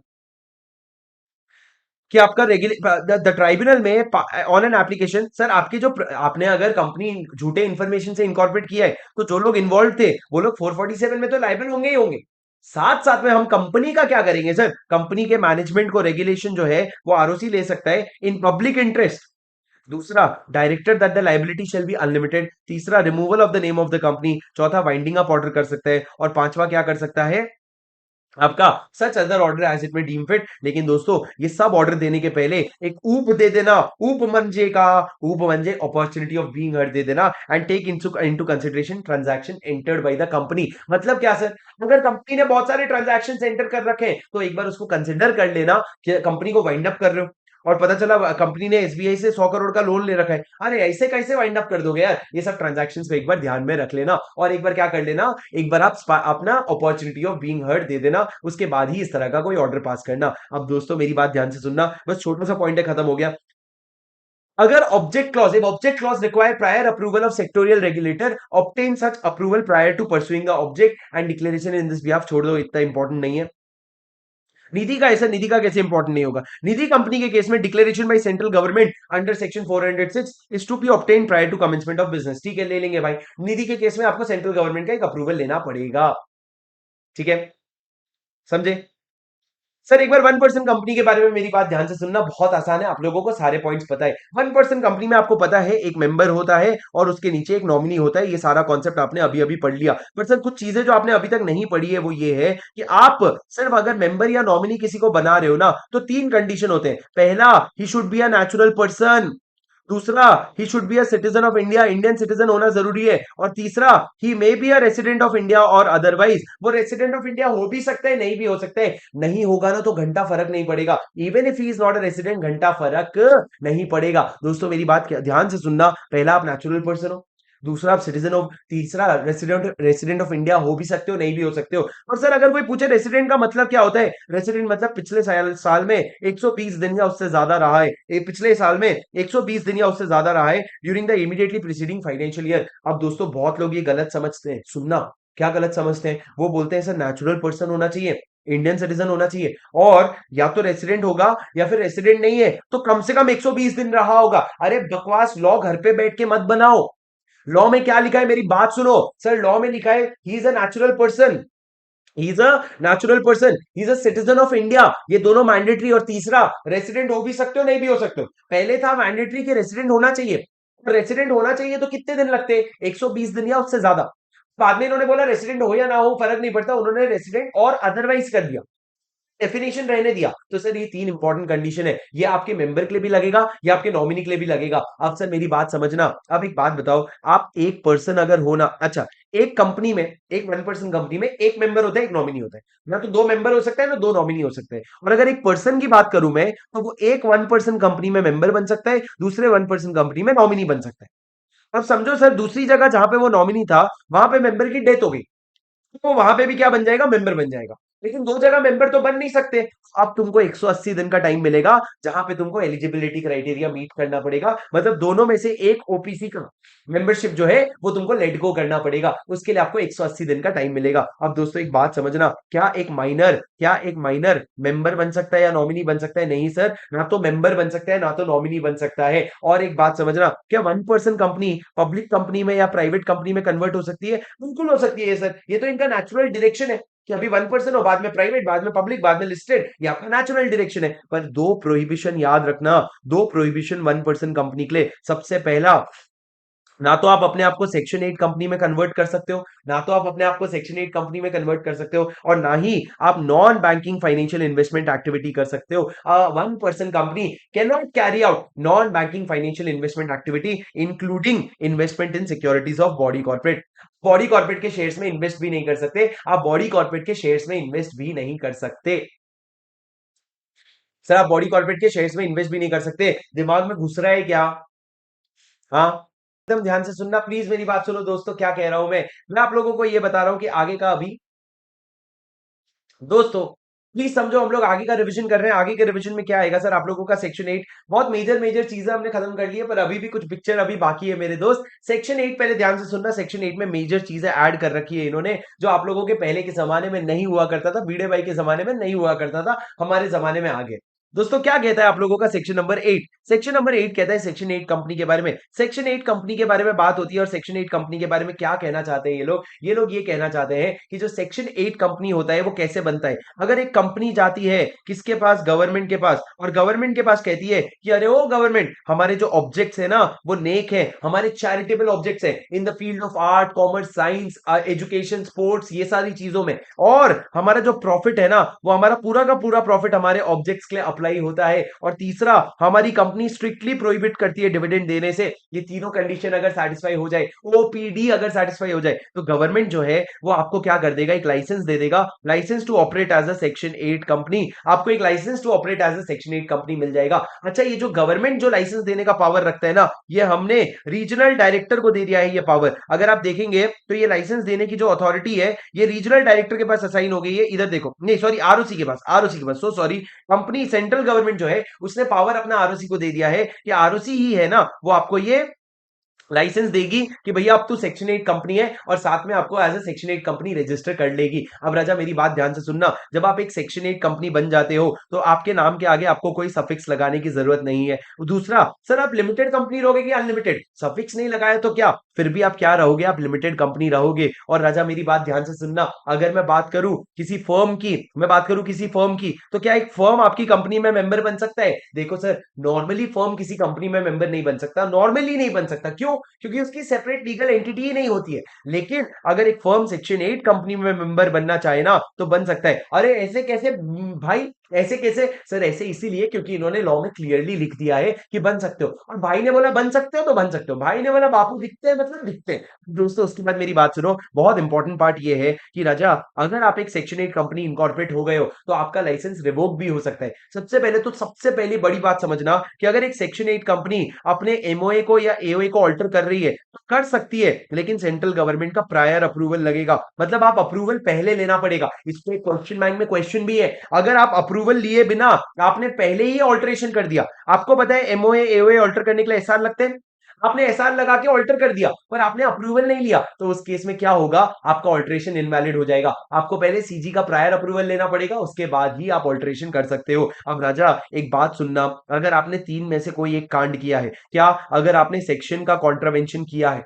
या फिर अगर जो लाइसेंस के टर्म्स एंड कंडीशंस थे आपने उसका कॉन्ट्रावेंशन किया है, या फिर दोस्तों, या फिर तीसरा आपने क्या किया है, आपने अगर फर्ज करो कि आपने अगर फ्रॉडलेंटली अपना अफेयर कंडक्ट किया है, ये तीनों में से कुछ भी तुमने किया है ना, तो उस केस में क्या होगा, सेंट्रल गवर्नमेंट पावर रखती है आपके लाइसेंस को रिवोक करने का। एक बार ही आपका लाइसेंस रिवोक हो जाएगा ना तो आपकी कंपनी को कन्वर्ट कर दिया जाएगा इनटू अ नॉर्मल कंपनी, क्योंकि लाइसेंस रिवोक हो गया। तो अब आप सेक्शन 8 नहीं रहे तो प्राइवेट या पब्लिक बनोगे। तो अगर आप एक प्राइवेट कंपनी बन जाते हो या पब्लिक कंपनी बन जाते हो तो आपको अपने नाम के आगे सफिक्स लगाना पड़ेगा। तो आप क्या करोगे, आरओसी को इंटीमेट करोगे, और आरओसी आपको क्या कर देगा, फ्रेशली रजिस्टर कर देगा कि भैया अब आप एक नॉर्मल कंपनी हो, और ये रहा सफिक्स के साथ आपका नाम। ये क्या हो गया सर, ये लाइसेंस अगर आपका रिवोक हो जाए, क्यों रिवोक हुआ, क्योंकि आपने सेक्शन का कॉन्ट्रावेंशन किया, लाइसेंस के टर्म्स का, या आपने फ्रॉडलेंटली अपना अफेयर कंडक्ट किया। अब सर जब रिवोक हो गया ना तो उसके बाद ध्यान से सुनना, आपकी कंपनी को ना अमेलगमेट भी किया, आपकी कंपनी को अगर सेंट्रल गवर्नमेंट को लगता है कि पब्लिक इंटरेस्ट में ये सही है, तो आपको अपॉर्चुनिटी ऑफ बीइंग हर्ड देने के बाद, ओबीएच देने के बाद, वो आपकी लाइसेंस आपको वाइंड अप भी कर सकते हैं या आपको अमेलगमेट भी कर सकते हैं। सर वाइंड अप करेंगे तो क्या, आपकी कंपनी को बंद करेंगे, सारे असेट्स बेचेंगे और लाइबिलिटी पे ऑफ कर देंगे। अब राजा एक बात समझना, जब आप सारी असेट्स को बेच करके लाइबिलिटी को पे ऑफ कर रहे हो, तो अगर आपके पास सरप्लस असेट बचा तो वो सरप्लस असेट का क्या होगा, वो सरप्लस असेट जो है वो आप क्या करोगे, मेरी बात एकदम ध्यान से सुनना, सरप्लस असेट जो है वो दोनों चीज आप या तो उसको ट्रांसफर कर दो किसी और एक सेक्शन 8 कंपनी को जिसका सिमिलर ऑब्जेक्टिव है, उसको गिफ्ट कर दो। मतलब आपका हॉस्पिटल था तो सामने वाले किसी का हॉस्पिटल है तो उसको दे देना, या फिर आप ये करो कि आप उसको क्या करो, उसको सेल कर दो, और सेल करके जो भी पैसा आया उसको इंसॉल्वेंसी एंड बैंक्रप्सी फंड में जमा कर दो। या ऑल्टरनेटिवली आप किसी एक सेक्शन 8 कंपनी के साथ अमेलगमेट भी हो सकते हो, आप अपने आप को किसी और सेक्शन 8 कंपनी के साथ अमेलगमेट भी कर सकते हो। सर ये क्या हो गया, ये आप लोगों के लाइसेंस को रिवोक करने की बात होगी। क्या आपको मेरी बात समझ में आ रही है राजा? Are you getting my point? Yes sir, if yes then we will move on to the, यहाँ पे सर देखो मैं सारे पॉइंट्स कवर कर लिया कि आपका ऑब्जेक्ट प्रॉफिट और डिविडेंड होना चाहिए, ओपीडी, उसके बाद आपको लाइसेंस मिलेगा, आप लिमिटेड कंपनी रहोगे, उसके बाद आप फर्म भी मेंबर बना सकते हो, आप अपने आप को ऑल्टर नहीं कर सकते, आपका एमओए एओए जब तक सीजी का अप्रूवल नहीं मिल जाए, और सीजी का पावर इन्होंने आरओसी को देके रखा है। उसके बाद दोस्तों आप किसी और टाइप ऑफ कंपनी में कन्वर्ट हो सकते हो क्या? हाँ, आप अपने आप को कन्वर्ट कर सकते हो, लेकिन उसके लिए आपको रीजनल डायरेक्टर का अप्रूवल लगेगा। किसका? रीजनल डायरेक्टर का अप्रूवल लगेगा। उसके बाद सर याद रखना, सेंट्रल गवर्नमेंट अगर चाहे तो सुओ मोटू मतलब खुद से भी आपको सेक्शन 8 कंपनी का लाइसेंस दे सकती है, आपको अप्लाई भी नहीं करना पड़ेगा। उसके बाद रिवोकेशन की बात हो गई। उसके बाद मैंने ये बोल दिया कि आपका लाइसेंस रिवोक कब होगा? रीजनल डायरेक्टर रिवोक करेगा। सुनो, लाइसेंस देने वाला आरओसी होता है, पर रिवोक करने वाला आरडी होता है। देने वाला आरओसी होता है, रिवोक करने वाला आरडी होता है। सर वैसे ही ना, आपको कंपनी बनाता आरओसी है, लेकिन आपको वाइंडिंग अप ट्राइब्यूनल करता है, तो आरओसी को वाइंड अप करने का या रिवोक करने का पावर नहीं दे रखा है। उसके बाद दोस्तों रिवोक करने के बाद पब्लिक इंटरेस्ट में वाइंड अप या अमेलगमेट भी किए जा सकते हो, लेकिन उस केस में क्या होगा वो बताया है सर, पेनल्टी आप खुद से पढ़ लेना। पर मेरी बात सुनो, अब दो पॉइंट और बताने वाला हूं मैं आपको। पहला, आप अगर एक सेक्शन 8 कंपनी इंकॉर्पोरेट करना चाहते हो तो क्या डॉक्यूमेंट्स देने पड़ेंगे? उसके बाद भी मोर इंपॉर्टेंटली, अगर आप अपने आप को सेक्शन 8 कंपनी से नॉर्मल कंपनी में इनकॉर्पोरेट कन्वर्ट करना चाहते हो तो क्या प्रोसीजर होगा? सबसे पहला दोस्तों, अगर आप अपने आप को सेक्शन 8 कंपनी में इनकॉर्पोरेट करना चाहते हो तो स्टेप्स टू इनकॉर्पोरेट क्या है? सर आपको कुछ डॉक्यूमेंट्स देने पड़ेंगे जो थोड़े नॉर्मल कंपनी से अलग है। इधर देखो, आपको सबसे पहले तो अपना एप्लीकेशन देना पड़ेगा स्पाइस प्लस में, हाँ ये तो नॉर्मल है। उसके बाद आप तीन डॉक्यूमेंट्स अटैच करोगे। पहला, मोए मोए मोए मोए क्या सर? मोए एमओए आईएनसी 13 फॉर्म में और एओए आईएनसी 31 फॉर्म में। 13 और 31 जब आपने सेक्शन 7 पढ़ा था ना, वहां नॉर्मल एमओए एओए था, वो 33 और 34 फॉर्म में था। ये 13 और 31 में, 13 और 31 में ध्यान रखना। दूसरा, आपको अपने आने वाले 3 साल का एस्टिमेटेड इनकम और एक्सपेंस बताना पड़ेगा। क्या बताना पड़ेगा राजा? एस्टिमेटेड इनकम और एक्सपेंस बताना पड़ेगा। और तीसरा, एक डिक्लेरेशन देगा। कौन डिक्लेरेशन देगा सर? आपका दो डिक्लेरेशन की बात करेगा ये, एक तो आपके एडवोकेट सीएस देंगे, और दूसरा जो भी पर्सन एप्लीकेशन दे रहे हैं वो देंगे। तो एक आईएनसी 14 हो गया, आईएनसी 15 हो गया। जो आपके इनकॉर्पोरेशन में आईएनसी 8 और आईएनसी 9 था ना, उसके बदले यहाँ पे 14 और 15 एक साथ आ गया, जहां पे इन्होंने बोला सबसे पहले ये बताओ कि आपका मोए मोए जो है it is in conformity with section 8 का। मोए मोए कंफर्मिटी विद सेक्शन 8 है। और दूसरा, all requirement of this act is complied with. आप बोल रहे हो सारा कंप्लायंस हो गया है एमओए एओए सेक्शन 8 के हिसाब से। ऐसा डिक्लेरेशन दो लोग दे रहे हैं, एक तो वो लोग जो कंपनी बनाने में लगे हुए हैं, और दूसरा वो पर्सन जो एप्लीकेशन दे रहे हैं। आईएनसी 14 और आईएनसी 15, ये तीन फॉर्म आप अटैच करोगे, और उसके बाद आप अपने किसके साथ? अपने स्पाइस प्लस फॉर्म के साथ, और आपकी सेक्शन 8 कंपनी इंकॉर्पोरेट हो जाएगी। समझे क्या? हाँ राजा। नहीं सर, उसके बाद जो आपका कन्वर्जन का पॉइंट है ना राजा, वो कन्वर्जन का पॉइंट जो है वो मैं एक बार आप लोगों को किससे समझाऊंगा, वो मैं आपको क्लास के फेयर नोट से समझाऊंगा। उससे आपको बहुत सही से समझ आ जाएगा कि अगर आप एक सेक्शन 8 कंपनी से नॉर्मल कंपनी में कन्वर्ट करना चाहते हैं, किसमें? सेक्शन 8 कंपनी से नॉर्मल कंपनी में, तो आपका प्रोसीजर क्या होगा राजा? अगर आप एक सेक्शन 8 कंपनी से नॉर्मल कंपनी में कन्वर्ट करना चाहते हो, सबसे पहले एसआर पास करो। देखो मैंने एक फ्लो चार्ट बना रखा है, सबसे पहले आप क्या करो? एसआर पास करो जनरल मीटिंग में। वो एसआर का नोटिस भेजोगे, नोटिस में एक्सप्लेनेटरी स्टेटमेंट देना, उसमें कन्वर्जन का पूरा डिटेल देना कि हम क्यों कन्वर्ट कर रहे हैं, कैसे कन्वर्ट कर रहे हैं, वो सब कुछ। तो पहले शेयर होल्डर से पूछ लिया। उसके बाद चार लोग क्या कहेंगे सर कि ऐसे कन्वर्ट कर रहे हो, तो चार लोगों से भी पूछ लेना। आप नोटिस भेज देना इनकम टैक्स अथॉरिटी को, चैरिटी कमिश्नर को, chief secretary of the state को, और सेंट्रल गवर्नमेंट के स्टेट या स्टेट गवर्नमेंट के डिपार्टमेंट को, और उनको बोलना तुमको कोई भी प्रॉब्लम है ना हमारे कन्वर्जन से, तो हमको रिप्रेजेंटेशन दे दो 60 डेज के अंदर। सर ये कन्वर्जन क्या हो रहा है? सेक्शन 8 से नॉर्मल कंपनी में, सेक्शन 8 से नॉर्मल कंपनी में, तो आप 60 डेज के अंदर रिप्रेजेंटेशन दे दो। तो आपने एसआर पास करा के शेयर होल्डर से पूछ लिया, चार लोग क्या कहेंगे उनसे भी पूछ लिया। अब आप क्या करोगे? रीजनल डायरेक्टर को अप्लाई करोगे कि आरडी सुन, मेरे को ना कन्वर्जन का अप्रूवल दे दे, और ये जो एप्लीकेशन दोगे आप आईएनसी 18 फॉर्म में दोगे। जब आरडी के पास जाओगे ना, उसको बता देना शेयर होल्डर का रेजोल्यूशन पास हो गया। और दूसरा, उनको proof of delivery of notice भी दे देना कि हमने नोटिस भी दे दिया किसको? ऊपर वो चार लोगों को। तो ये जो आप एप्लीकेशन रीजनल डायरेक्टर को दोगे ना, इसकी कॉपी आप एक आरओसी को दे देना कि अरे ओ आरओसी, हमने रीजनल डायरेक्टर को अप्लाई किया है। और जो भी है, अप्लाई करते ही एक हफ्ते के अंदर आप दो न्यूज़पेपर में छाप देना, मतलब जनता को चिल्ला चिल्ला के बता देना, किसी को प्रॉब्लम है तो आ करके आरडी को बता दो, रीजनल डायरेक्टर को बता दो, इंग्लिश या वर्नाकुलर न्यूज़पेपर में छापोगे सर। मतलब आपने सबको बता दिया सर, शेयर होल्डर को, आपने चार लोगों को और पब्लिक को बता दिया न्यूज़पेपर में डाल के। अब उसके बाद रीजनल डायरेक्टर या तो एक्सेप्ट करेगा आपका कन्वर्जन या रिजेक्ट करेगा। रिजेक्ट करेगा तो अपॉर्चुनिटी ऑफ बीइंग हर्ट देगा। अब एक्सेप्ट कर लिया तो आपका कन्वर्जन होगा। सर कन्वर्जन के लिए वापस से एसआर पास करना पड़ेगा, क्योंकि अब आप एसआर पास करोगे कि मैं अपने एमओए एओए को अल्टर कर रहा हूं। पहले जो आपका बोएमओए था वो सेक्शन 8 वाला था, आईएनसी 31 और 13 और 31। भी आपको मोए जो है वो 33 और 34 में बनेगा। तो मोए के लिए आपको एसआर पास करके आप ऑल्टर करोगे, अमेंड करोगे, तो ऑल्टर्ड एमओए एओए वो आरओसी को दोगे और आरओसी आपको सर्टिफिकेट ऑफ इनकॉर्पोरेशन देगा। इससे आप सेक्शन 8 कंपनी से नॉर्मल कंपनी में इनकॉर्पोरेट हो गए। पर एक बात याद रखना दोस्तों, इसके लिए ना आपको ये जरूरी है कि आपने पिछले साल तक का फाइनेंशियल स्टेटमेंट और एनुअल रिटर्न दे रखा है। पर एक बात समझो, अगर जो फाइनेंशियल स्टेटमेंट है वो 3 महीने से ज्यादा पुराना हो गया, मतलब 3 महीने से ज्यादा पुराना हो गया, तो लेटेस्ट फाइनेंशियल स्टेटमेंट बनाना जो 30 दिन से ज्यादा पुराना नहीं है, इसको हम कहते हैं एडिशनल फाइनेंशियल स्टेटमेंट, और ये भी जमा कर देना, तभी जाके आपका क्या हो जाएगा, कन्वर्जन हो जाएगा। एक बात याद रखना राजा, पिछले बार जो हमारा रिवीजन हुआ था उससे 15 मिनट ज्यादा ही हमको इस बार के रिवीजन में लगेगा। क्यों? क्योंकि सर हम लोगों का सिलेबस जो है चैप्टर 2 में तो एटलीस्ट बढ़ चुका है, तो ये पूरा का पूरा आपको समझ आ गया कि दोस्तों मैंने सारा स्टेप यहाँ पे लिख रखा है। आप चाहो तो जो मैंने आपको नोट्स में दिखाया अभी, आपको चाहो तो इस चीज को अपने नोट्स में उतार सकते हो। ये देखो, सबसे पहले मैं दिखा देता हूँ, आप पॉज कर करके लिख लेना। ये आपका हो गया, उसके बाद ये आपका एसआर हो गया, नोटिस हो गया, रिप्रेजेंटेशन आएगा, आप रीजनल डायरेक्टर को अप्लाई करोगे, फॉर्मेट और न्यूज़पेपर, 2 न्यूज़पेपर, और उसके बाद रीजनल डायरेक्टर एक्सेप्ट करेगा या रिजेक्ट करेगा, कन्वर्जन हो गया तो ये हो जाएगा और फ्रेश सीओआई हो जाएगा। ये आप अपने नोट्स में उतार सकते हो, इसी तरीके से याद होगा, वरना दिक्कत हो जाएगी याद करने में।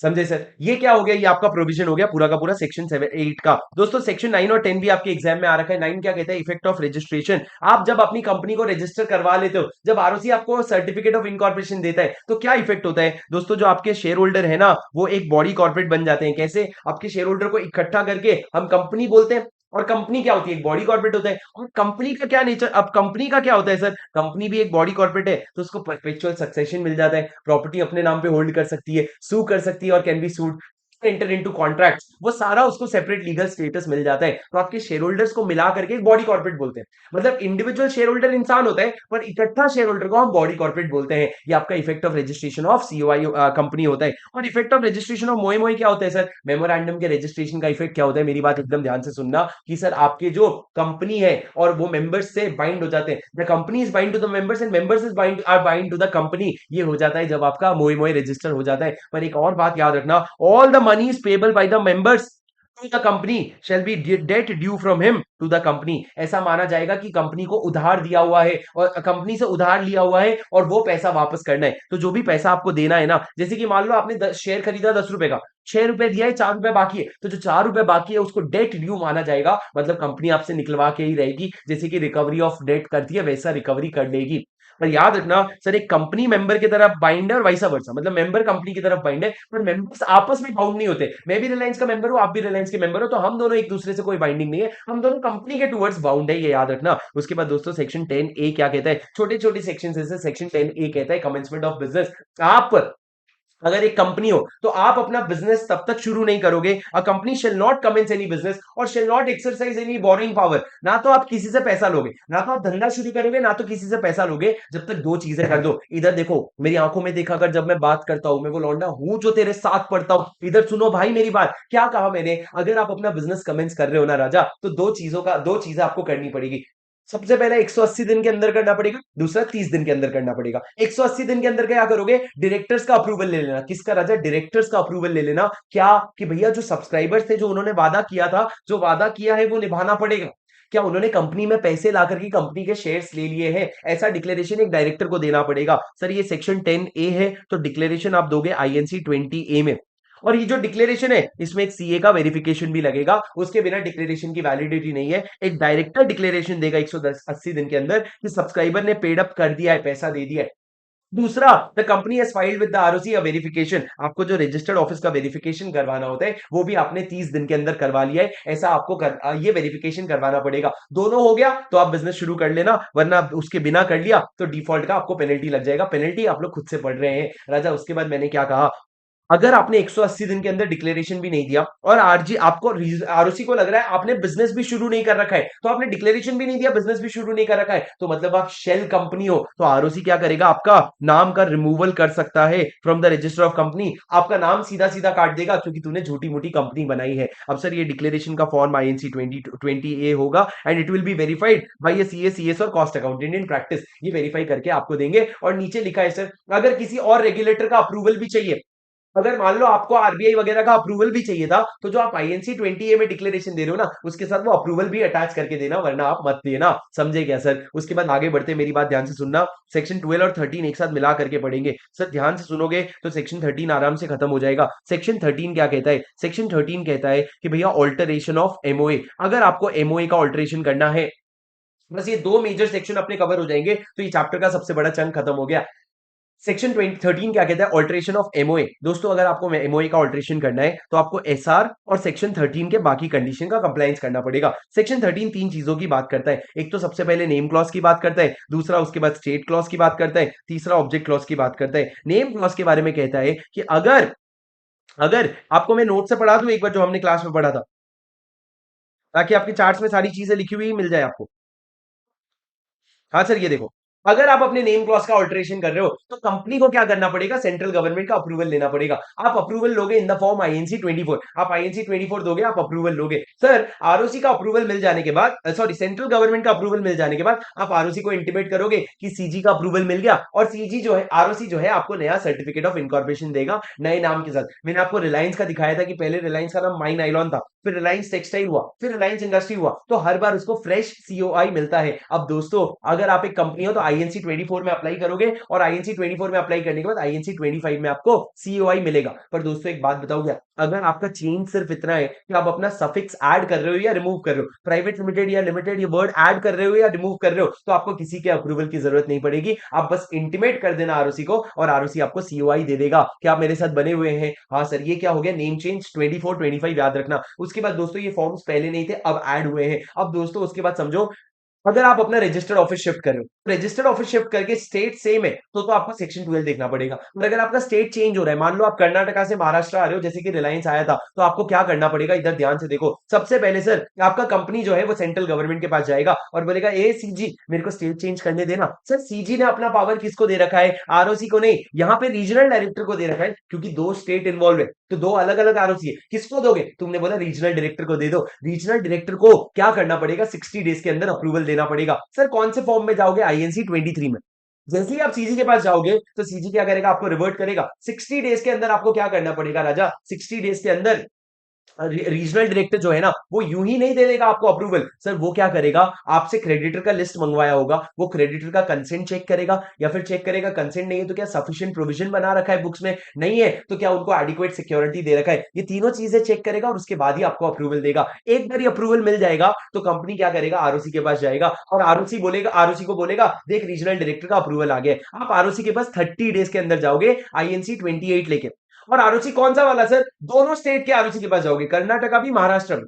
और फिर आरओसी जो है कौन सा वाला? महाराष्ट्र वाला, जो डेस्टिनेशन स्टेट वाला है, वो आपको क्या करेगा? 30 दिन के अंदर सीओआई देगा। तो 60 डेज के अंदर अप्रूवल, 30 डेज के अंदर इंटीमेशन, और 30 डेज के अंदर सीओआई। तो आपका 60-30-30 का प्रोविजन है। पर एक बात याद रखना, आप सेंट्रल गवर्नमेंट के पास जाने के पहले, सर ये नई चीजें हैं, सेंट्रल गवर्नमेंट के पास जाने के पहले आप 30 दिन के अंदर दो न्यूज़पेपर में ऐड दोगे इन द फॉर्मेट आईएनसी 26। क्या कि मैं सेंट्रल गवर्नमेंट के पास जा रहा हूं कर्नाटका से महाराष्ट्र का अप्रूवल लेने के लिए, तुम में से किसी को तकलीफ है ना, तो आरडी को जाके पहले से बता दो। तो आप दो न्यूज़पेपर में ऐड दोगे 30 डेज के पहले, और 30 डेज के पहले आईएनसी 26। तो तीन फॉर्म हो गए सर। 23 में आरओसी का, आरडी का अप्रूवल, 28 में आरओसी को इंटीमेशन, और 26 में क्या हो गया? दो न्यूज़पेपर में ऐड। सर ये क्या हो गया? ये आपका स्टेट चेंज हो रहा है तो फॉर्म्स हो गए। पर ब्रॉडली याद करना, आरडी का अप्रूवल 60 डेज, आरओसी को इंटीमेशन 30 डेज, और 30 डेज के अंदर सीओआई मिल जाएगा। पर सर एक बात और याद रखना, जब कंपनी जा रही है ना central government RD regional director के पास, तो खाली हाथ नहीं जाओगे, कुछ डॉक्यूमेंट्स लेके जाओगे। क्या डॉक्यूमेंट्स लेके जाओगे? ये रहा सर, ये डॉक्यूमेंट्स लेके जाओगे आप। सबसे पहला MOA with the proposed alteration, जो भी आप ऑल्टरेशन कर रहे हो वो वाला एमओए लेके जाना। आपने कोई रेजोल्यूशन, अगर शेयर होल्डर का एसआर पास किया है, उसका वो जिस जनरल मीटिंग में पास किया है उसके मिनट्स का एक कॉपी दे देना, ताकि वो वेरीफाई कर सके रेजोल्यूशन पास हो गया। बोर्ड रेजोल्यूशन का एक कॉपी दे देना, और आप उनको क्रेडिटर और डिबेंचर होल्डर का लिस्ट दे देना। क्यों सर? इन्हीं का तो कंसेंट देखना है, इन्हीं का तो प्रोविजन देखना है, और इन्हीं का तो सिक्योरिटी देखना है। और उसके बाद acknowledgement of the service of copy of application to ROC और चीफ सेक्रेटरी। सर आप ना ये जो आपने एप्लीकेशन दिया है वो आरओसी को भी एक बार बता देना कि भैया मैंने ये एप्लीकेशन दिया है। ये सारी चीजें आपको करनी पड़ेगी सर, ये सारी चीजें आपको करनी पड़ेगी, ये सारी चीजें आपको देनी पड़ेगी रीजनल डायरेक्टर को, तभी जाके रीजनल डायरेक्टर आपको अप्रूवल देगा। समझे क्या मेरी बात? सर ये कब हो गया? जब आपका स्टेट चेंज हो रहा है, जब आपका स्टेट चेंज हो रहा है। उसके बाद दोस्तों लास्ट आ जाता है आपका ऑब्जेक्ट क्लॉज। ऑब्जेक्ट क्लॉज का बहुत सिंपल है भैया, एसआर पास करो, एसआर पास करने का जो भी आपका ऑल्टर्ड ऑब्जेक्ट है, वो ऑल्टर्ड एमओए जो है, वो एमओए आप ऑल्टरेशन करो एमओए में और आरओसी को जमा कर दो, और आरओसी को जमा कर दो। आरओसी को जमा करोगे ना तो आरओसी उसको रजिस्टर कर लेगा, या यूं बोल दो सर्टिफाई कर देगा कि हाँ भैया हमने आपका एमओए में ऑल्टरेशन नोट कर लिया है, अब हमको पता है तुम्हारा एमओए ऑल्टर्ड है। पर सिर्फ ऑब्जेक्ट क्लॉज के लिए ना सर्टिफिकेट ऑफ इनकॉर्पोरेशन नहीं मिलता, क्योंकि सर्टिफिकेट ऑफ इनकॉर्पोरेशन में ऑब्जेक्ट क्लॉज के बारे में कुछ भी नहीं लिखा होता है, तो नए सर्टिफिकेट की जरूरत नहीं है, पुराने वाले सर्टिफिकेट में काम चल जाएगा। सर उसके बाद ये वाला जो क्लॉज है ये हम सेक्शन 27 के साथ अगले चैप्टर के रिवीजन में पढ़ेंगे। बाकी सारी चीजें हमने पढ़ ली, ये वाली चीजें आप समरी जो है उसको रिवाइज कर सकते हो। ये आपका सेक्शन 13 हो गया। अब दोस्तों सेक्शन 13 के बाद आपका सेक्शन 12 आता है जो बहुत इंपॉर्टेंट है। ठीक है,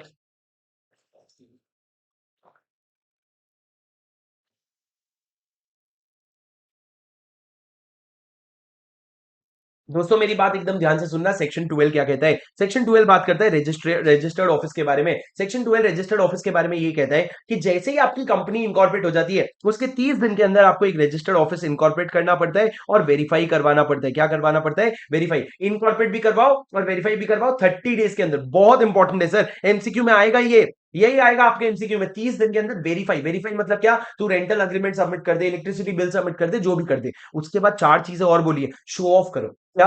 हर कंपनी को हमने बोला कि तू शो ऑफ कर। कहां पे? अपने ऑफिस, सारे ऑफिस के बाहर, अपने कॉमन सील में, अपने सारे बिजनेस लेटर्स वगैरह में। सर ये देखो मैं क्या हाईलाइट कर रहा हूं वो ध्यान से देखो। अपने सारे बिजनेस लेटर्स और बिल हेड्स वगैरह में, और अपने सारे promissory note, bills of exchange वगैरह में तू हाईलाइट कर। क्या? ऑफिस के बाहर तू अपना नेम दे, एड्रेस दे, नाम दे और एड्रेस दे।